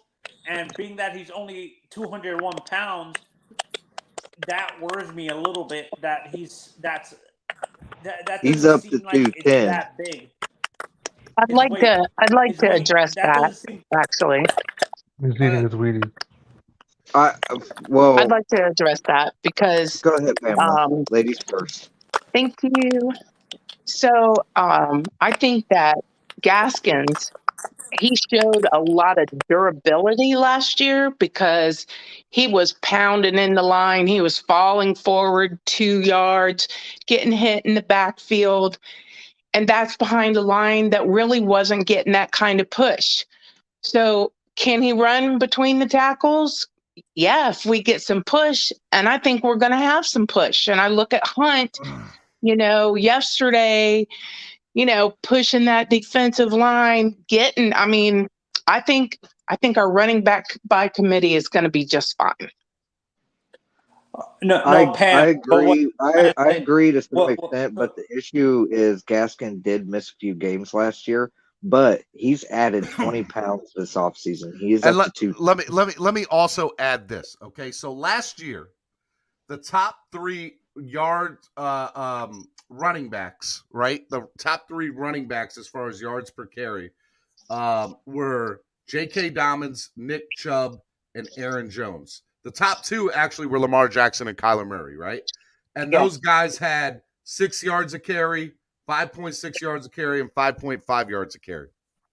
In our first game, Gaskin and Ahmed, one of them had like 6.5, and the other had 4.8. Anything over 4 yards per carry, I'm taking to the bank every time. I don't care. Give me 4 yards per carry, and we got a good running game. Gaskin's average is 4.4. Yeah, that's his average currently. But the thing that I was going to say is with him adding weight, I think he's going to be able to hit those holes a little harder and be a little difficult to bring down compared to the seasons before. But I'm more interested in see the progression of Salvan Ahmed because I think he actually has better hands than Gaskin. And I think he's going to come out and prove it this year. He's a better route runner. I also believe he is a better straight up runner. When it comes to just hitting a hole and going, I think Ahmed is actually the best one in our backfield that does that. Well, I feel as though But because he got that burst. overall, He got that Gaskin's burst game in is gas. more polished than Salvan. So Salvan has to improve his pass protection and blocking and all of that. If he does that, it really doesn't matter which one's number one, which one's number two, because they're going to use both the same. I think that Gaskin's going to average about 15 to 20 carries per game. I think Ahmed's going to be somewhere between that 10 and 15 range. I think they want to run the ball 30 plus times a game to keep And if offense we're out. running and to piggyback off that, and I'm going based on what guys like Dudley Do Wrong have told me in the past. If we are running off 30 to 35 carries a game, then we're in the lead during the game, and we're winning games basically. And burning that clock. Yep, 100%. And not only that, but we're going to, the way this offense is built, they're going to use the passing game to open up the running game. It's not going to be the other way around. And it's because the passing game is explosive enough to open up big plays. So they're going to have to defend that. And it's going to cause them to not stack the box anymore. And it's going to open up more run lanes for these running backs. And the other thing is, we really don't know what we have in the run game yet. And it's not even nothing to do with the offensive line. It's the fact that we don't have Will Fuller, Albert Wilson, and Waddle all out there at the same time. Because if you have all those guys out there at the same time, you're not stacking the box with all three of those guys out there. If you do, you're going to get burned, and Tua's going to light you the hell up. Well, and I also think that I was actually reading an article. Sorry, Pam, but I was reading an article about our offense. Apparently, they're thinking of doing a run and shoot offense. Do you remember the old Houston Oilers offense? Guys, put yourselves on mute if you're not talking. Go ahead. Sorry, Tony. Do you guys remember the old Houston Oilers offense from the 90s? Like early 80s and 90s and stuff? That's the offense apparently we're going to be running. That old run and shoot offense, but we're going to add a wrinkle with the tight ends and stuff like that. So do you think that could actually benefit the running game, having a run and shoot, running it from the pistol all the time? I think that that wrinkle of the tight ends, which I call it more like a wave because of the talent and the number of talented tight ends. But I also think that the run game has to go through 4 quarters. You can't give up on it so quickly. You got to stick with it, especially if you're playing in Miami. It's hot. It's hot. Take advantage of the run game in Which Miami. is why I love 1:00 games in Miami because during September and October, because it gives us the advantage. This is the problem we had last year in the run game, though, and this is why they went away. This is why they went away from it. The problem that they had was on first down. It was either negative yards, no yards, or 1 yard. You have to gain more yards on first down because it changes your play calling after first down. And now you're behind the sticks. Look at what the Buffalo Bills did to us in the playoffs, y'all. Dude, they were gashing us, and it wasn't 1 yard. It was like 4 yards. And then they would hit us with the pass, or then they would just hit. They were doing whatever they want. That's what we have to do. But you got to. Our defense has been on the field all game. Our defense number one. I agree with him. Our defense won't be on the field as much this season because our offense should be able to sustain drives and not go on 3 and out so much. We were the worst third down offense in the league last year, or one of them. Russell. But that goes to what you were saying. That's the thing. The reason why we was having problems running, what receivers did we have on the outside to threat the defense to make them back up? Exactly. We didn't really have any deep threats. The only big play threat we had last year, in my opinion, was Gesicki. Right. And he's not going to be, getting behind DBs and stuff. He's just going to make big plays. And, he's not going to burn you for an 80-yard touchdown. He doesn't have that long speed. But this is why he's I not think Darren Waller, Russell, right? No, but Gesicki needs to stay on this team, and they need. And here's another thing you guys need to remember too. Okay, and ladies, sorry Pam, don't mean to put you in with the guys. Only 10 running backs last year. Only 10 running backs in the NFL in 2020 had over 200 attempts on carries. Only 2. Aaron Jones, Melvin Gordon, Jonathan Taylor, Kenyon Drake, James Robinson, Zeke, David Montgomery, Josh Jacobs, Dalvin Cook, and Derrick Henry. So you know what that tells me personally? That tells me that big-time horse running backs, they're long gone. Yep. They're gone. This is a running back by committee league, and you're always going to have 2 or 3 running backs. You're not going to have one big running back.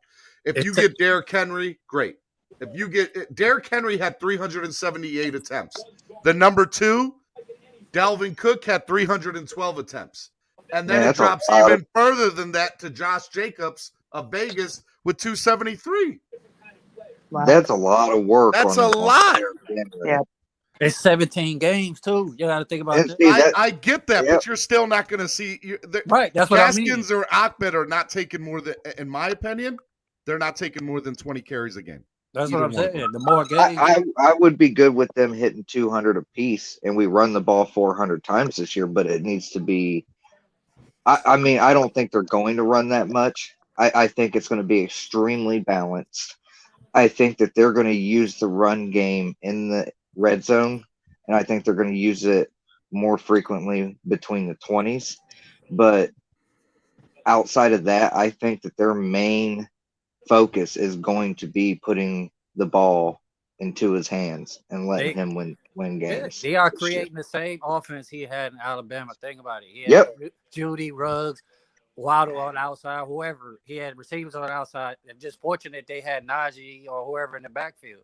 That was just, Alabama. But they're giving him the same thing. Wide outs on the outside and pass first, run, like Russell was saying. That's what they're going to be on. I also think the safety is going to play a bigger role than people are giving the kid credit for. I get that he doesn't necessarily fit this offense since he's not much of a blocker, but I really don't care if he blocks at this point. To me, he has got such great chemistry with Tua. Gesicki backs that claim up because he's flat out said he's got great chemistry with Tua. He's a safety blanket for Tua, and he is a weapon and can make big plays. They're going to be running. Matter when it comes down to money in your team, Russell. Well, this is where I stand with it. I would rather spend $10 million a season on Gesicki than spend $10 to $12 million a season on Parker, who can't stay on the field, because Gesicki can give you exactly what Parker can, but it comes with reliability and stability on and being on the field. He has been injured one time with that collarbone injury, and that looked like a freak situation, and he's always out there. Parker's not. Williams is finally back on the field. Let's see if he stays there. I'm just saying, Gesicki to me is more important to this team than Devontae Parker is when it comes down to it. I hope when it comes to Gesicki's contract, whenever we get it done, I hope he doesn't pull a Jimmy Graham and say that he's a receiver and not a tight end, because we line him up mostly in this, flexed out. So I hope he doesn't pull that. I hear what you're saying now because of what's going on in training camp, but y'all, last year, Gesicki was not more reliable than Devontae Parker. Devontae Parker was the only – people say we had zero. Devontae Parker was the only wide receiver that we had. It doesn't matter if they were short and intermediate routes. I'm just saying that's the only guy Tua had to go to last year that would catch anything. Everybody else was just dropping passes, including Gesicki. So, all right, guys. Hold on. Bear with me here. I want to bring up this point, and it'll circle. Bear with me, and it'll circle around to the running backs. Okay. Our biggest problem is O-line, and one of the things that I look for on offensive line is how often does your quarterback get sacked? All right. So top 10 quarterbacks in sacks last year. 10 Cam Newton with 31. Herbert with 31. Burrow with 32. Sam Darnold, Matt Stafford, Kirk Cousins, Matt Ryan, Daniel Jones, Russell Wilson, Deshaun Watson, and Carson Wentz in Philly. Okay? Those are the top 10 sack quarterbacks in the NFL last year, right? So now I'm looking at and I go, okay, who's got a good offensive line, right? Well, Philly didn't have any running back that averaged more than 4 yards, 4.5 yards per carry from what I saw here, and they didn't have any running back, by the way, and they didn't really have a good offensive line. So that's one. Houston didn't have a good offensive line. That's two. Seattle doesn't have a good offensive line. That's three. The Giants did not have a good offensive line. That's four. Atlanta, 5. So if you all these teams don't have good O lines, right? But there are some teams that had, like, for example, if you're looking at there's nobody in the top 10 because I wrote it down. All these teams right here that you see, Tennessee, Minnesota, Indy, Green Bay, Chicago, even Jacksonville, Cleveland, Vegas, Baltimore, Denver, they all had great running games, which means they had good offensive lines. So if you want a stat, if our running backs are averaging over 4.5 yards per carry, our offensive line is doing what they need to do. Point blank. So as long as these two guys hold up their end of the bargain this year, I honestly think we can pull the red lever and the alarm all we want, but I think we're better than we give ourselves credit for. I really do. I don't think we should be freaking out on our O-line. I think the interior has the capability of being extremely good. I personally feel like, though, that we have a curious case going on, and it's because our current starting center is probably the best left guard on this team. And I just feel like if we had gone out and got Corey Linsley, it may have established and gelled this line better, and we could have had. Fine. We can hope and wish all we want, but that doesn't matter. What we got. We got to deal. We got what we got. Oh, I get that. Yeah, but our O-line was rated 31 out of 32 teams. That's horrible. The Chargers invested heavily in the O-line this offseason in the draft and free agency. I hear you. The Dolphins just went about it another way, and I don't think they're done. Training camp. I don't disagree with you. I don't disagrey with you, Steven, and what any of you guys are saying. I'll believe it when I see it, though. They got to go out there and do it, bro. I do know what Russell was saying is correct. The interior should have the capability this year between Dieter, Kinley, and Hunt. If those are your interior guys, to get the ball rolling for us. I know I left Eichenberg out. The only reason I do, and y'all might think that I'm shitting on this kid, it's just the fact that he's a rookie. Okay? Yeah, I got you, bro. But you get what I'm saying. It's not that I don't believe. Right now, he sucks. So, but he can get better. He just needs to get developed. That's all it is. He was not drafted as a plug and play guy. They probably thought that, but that's misleading. I don't think that he's going to be a starter, but we'll see. I still think that Kinley did enough last year where he had reps in the NFL. He needs to get it together. And I'm telling you, some of these guys, that's all it is. It's reps. They look bad now, but once they get the reps in, they'll get better. Well, right now, I think our best option is what they're doing right now and starting Kinley, and I hope that holds up. So I'm a lot of you guys that are Eichenberg fans. It's not. I understand you like him, but like I'm just going on. Prove it to me first, and then we can. But everything that we're talking about now about them, yeah, they're going to work out. They should 4 yards a carry, and we'll be balling. That's all hypotheticals because we haven't done it. That's fine. Time out. That's fine. That's not necessarily true because last year, what's his face? Gaskins averaged 4.1 yards per carry. What was Gaskins' issue? Couldn't stay healthy. So it's a health issue too. That always comes down to training. In the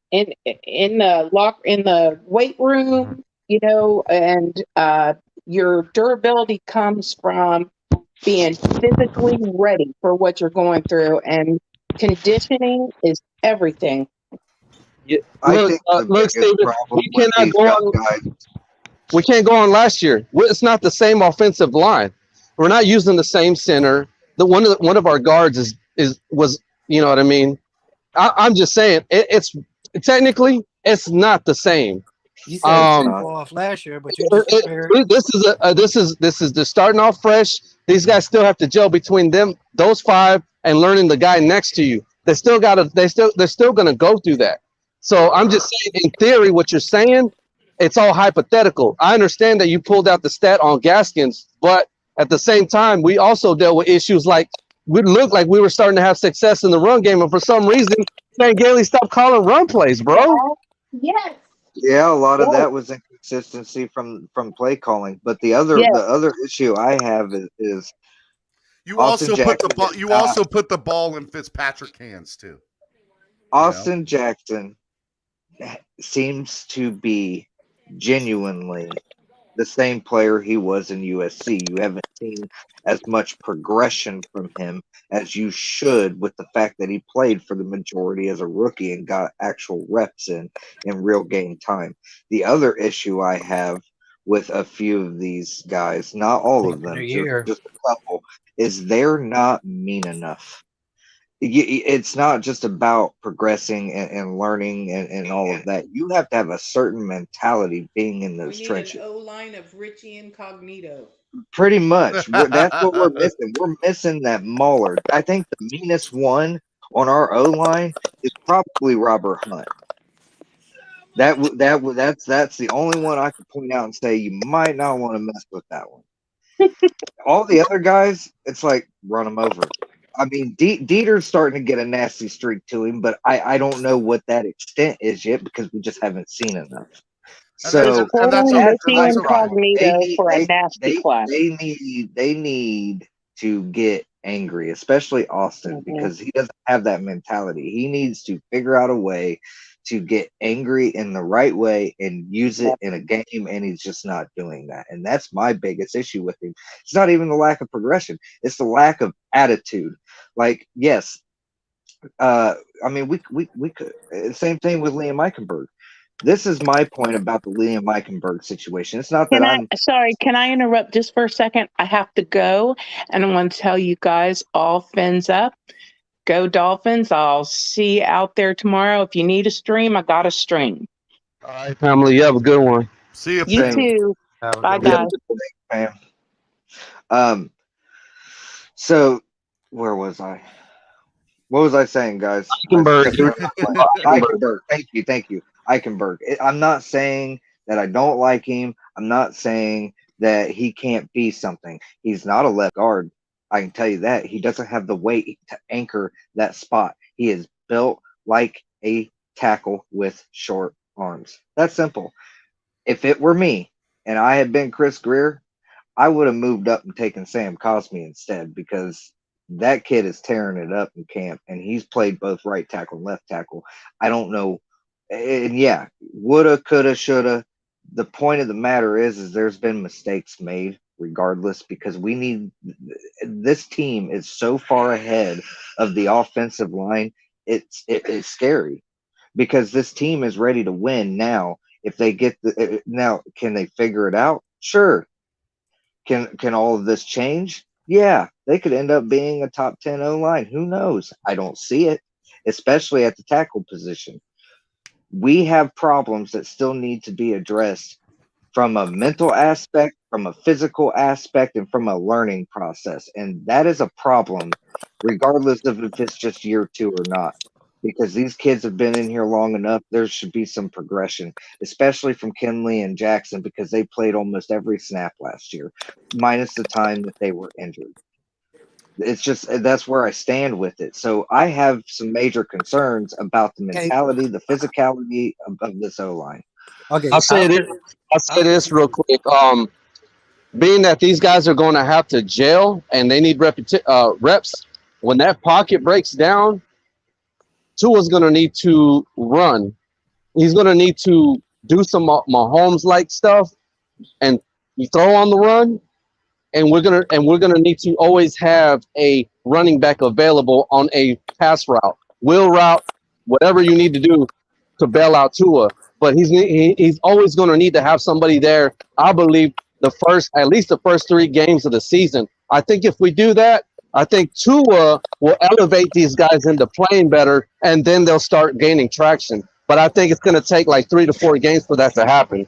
All right, That's guys. All right, guys. I want to ask you about tomorrow. What do you guys, predictions for tomorrow? What do you guys see tomorrow under the I want to lights? see, like he said, I don't understand. Like, we didn't see progression in them on the first preseason game for a couple of plays. Like, come on, like first preseason game. Like, wait till this game. Like, we jumping all on them over a couple of snaps. Like, we got to stop that.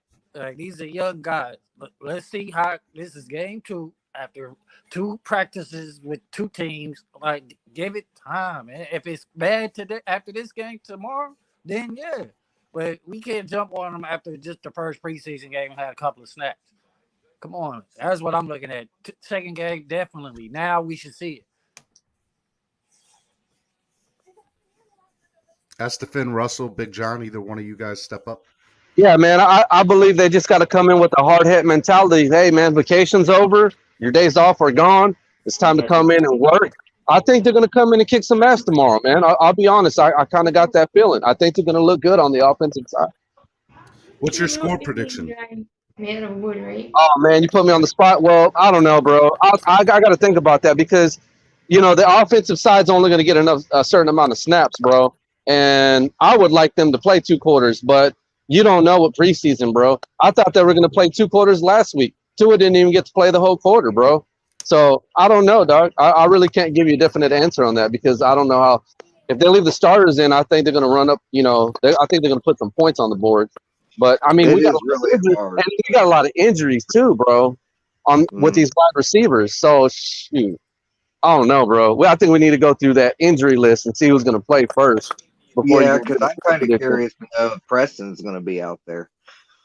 I doubt it. To be honest, because he's been practicing, he's completely off the pup. He better be out there. He didn't practice. He caught passes. He didn't get on the 11s or 7s. Yeah, Preston won't play this week. He'll play next week, though. He's not going to play. So, see, this has been the real tough tale about this preseason because essentially you would think that the second game turns into the third game and the third game turns into the fourth game. So you would think that the third game would be dress rehearsal. No, I actually think starters will play next week too. I think they'll play. I think so too. I that's why I said it's going to be so different this year. I think that they're going to play more than they normally would in a preseason we're used to with that fourth game. So I think that they will actually play a full half tomorrow. And then I think that they'll play 1 quarter next week, and then the rest will be dress rehearsal for that game. So with that being said, you got to remember, there's actually a week in between the preseason. It's not like how they used to go from preseason right to the regular season. Yeah, now there's a break. There's 1 we week have break. 2 weeks of pretty much in between from preseason game 3 to the first game of the season, which sucks.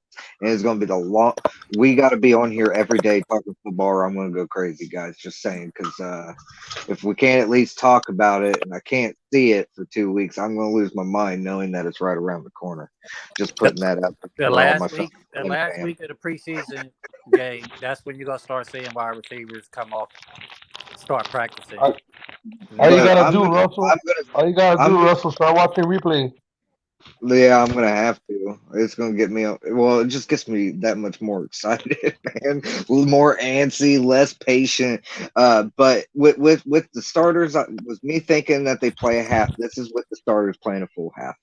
I'm gonna go 24-7 because this defense just doesn't let up. 24-7. I like that. Yeah. Big John, if they only play a quarter, I'm gonna knock it down to 17-7. What up, Steven? What up, man? Preview for tomorrow. What do you think of tomorrow's game? Well, I don't think it's gonna end 24-7. It can't end 24-7. Just from the standpoint that we might score 24, but as soon as you take everybody off the field, we give up 60 points. So, Atlanta's not Chicago. No, it doesn't matter. Our defense sucks. Justin Fields isn't their backup quarterback. They don't have a backup quarterback. You guys, I'm not worried about them scoring points, even on our backups. You got to understand, We had Nick Needham and Igbo out there last week, and we held the starters with them starting. We didn't even play X and Byron. The Dolphins will score 2 touchdowns in the first 3 possessions. I understand. This is my prediction. I know it's going to be an awesome game, and everybody's going to be happy next week about this game. You know why? Because my son's birthday is Saturday, and we got to do his birthday party, and I'm not going to get to watch it. And it's always when you got to do something, when you want to watch a game, that you got to hear about it from everybody else later, bro. You know what I mean? They're gonna kick ass because you don't miss it. I will try to slide something into my ear so I can at least hear something. You know what I mean? All of a sudden, they're like, Esther, what? It's time to blow out the candles on the cake. Let's go. Exactly, bro. Watch. Y'all gonna all be grinning from ear to ear, bro. And something stupid's gonna happen, like my DVR is not gonna work, bro, and the game's not gonna record. Watch, bro. And I'm gonna be sitting here asking y'all, oh, what happened? Did it look good? Did he look good? How the O-line? You know what I mean? Well, how was that run? I'm gonna be the one with questions next week. Watch, bro. Hey, Esther, I'll do you a solid. I'll give you play-by-play since we got each other's contact info. Listen, man, you should be okay as long as your coffee, as long as where you get your coffee's open, you should be fine, bro. Hey, bro. You know I got you. If you are in a situation like that, I got you. I obviously, Big John, go ahead. I haven't heard from you, Big John. What was your score prediction? I think we actually might lose the game, but I don't care if we lose every game. Oh, my God. You're so negative, Big John. So negative. No, I'm just not going to give you what you guys want to hear, which is you guys want me to paint you rainbows and sunshines like Reason It says, is rainbows and sunshine. and lollipops. And no. Look, I'd rather lose every preseason game and win a championship than be like Cleveland, go 4-0 and then go 2-15. All I know is this. Dolphins will score 2 touchdowns in their first 3 drives. I don't have an issue with scoring points. I have an issue that when you take every time we take our starting defense off the field, it doesn't matter who the other team is. They come with their second and third string and they score points. It happens every preseason. Yeah, this year is totally different, my guy. I'm just letting you know. Justin Fields was an anomaly, and we didn't have all of our starters out there playing. So we were playing fourth-string guys come that. But that's what I'm saying. We score points. When are the fourth-string guys ever going to play? Don't worry, I'll wait. But that's what I'm saying. So why do you expect to win? If you look. Let me hold on, Russell. Let me ask you a question, Steven. If you would have told me, hey, Big John, what's your prediction at the half? I would have told you, all right, you know what? We're winning 17-3. That's at the half. When you take out the starters and then everybody else comes in, that's when the score changes. You ask me who's going to win. I'm not going to pick us to win because the backups, they always throw the game away. Now, if you would have asked me like that's a fair, I'll give point. Okay. Okay. If you would have asked me how many touchdowns Tua got in the first half, I would have said 2. All right, guys. Prop bets. I would have answered you, but I don't bet, and everybody knows that. All right, guys. You guys know who you are that owe money to the swear jar. I'm not doing final thoughts of the day because I just asked you all for your score predictions, so I'm kicking you all off here. But I appreciate everybody and their contributions today to the show, and I will see you guys on Monday and next week. All right, guys? Shit, he ain't kicking me off. I kick my final thoughts is Miami Heat suck. Oh, my God. There goes Estefan. Russell, gone. All right, guys, this has been Miami Sports Music's #1 Miami fan morning show. I'm talking about clock blockers. If you guys liked what you all saw today, please hit that like button, all right? Make sure y'all hit that like button. Make sure y'all do that. Also, I want to remind you guys, too, if you guys want to donate to the channel using the YouTube Live Super Chat. It helps. It makes a big difference. Any amount of money, even if you guys donate $1. If everybody donated $1 right now, it would go a long way to helping out. So if you are able to donate, please donate to the show. You can do it through that way or through PayPal, MSM Podcast Network, or Cash App, the money sign, MSM Podcast Network. We got a lot of stuff going on. We obviously want to make great and amazing content for you guys.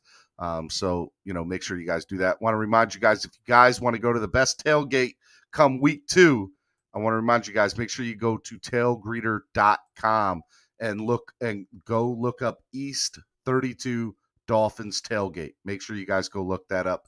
It's good stuff there. All right. Look, you guys are absolutely amazing. You're the best fans in the world, and this is the best morning show because of you guys. So if you guys like what you do, make sure you guys share this. Share all of this morning. Tell people to share this or share shows from the past couple of days. That's good too. So make sure you guys do that. All right. I love you guys. Y'all be good. I'm going to enjoy my weekend with my family. Tomorrow night, Falcons, Dolphins. Let's go, 7 p.m. My score prediction is probably going to be, I'm going to go that we're going to put up 28 points, and Atlanta's going to score, I think Atlanta's going to score 9, 28-9. Very weird, but 28-9 is what I think the score is going to be. I don't think Atlanta gets any touchdowns tomorrow. Yes, I said it. I don't think they get any touchdowns. I could be wrong about that. So maybe 28-10. Let's go 28-10 to be on the safe side. 28-10 is my score prediction for tomorrow. So if they do get a touchdown, I at least cover myself. But I don't see them getting more than one. But yeah, that's what I think is going to happen. You guys are the best. What the heck happened to the panel? My phone paused for a second and everybody's gone. I kicked them all off, flip side. I said you got to go. I got stuff to do. It's Friday. All right? You guys are the best. I love you guys. Mike Sensabaugh, what's up? Y'all be good. Make sure you guys like, follow, donate to the channel, okay? Love you guys. Peace.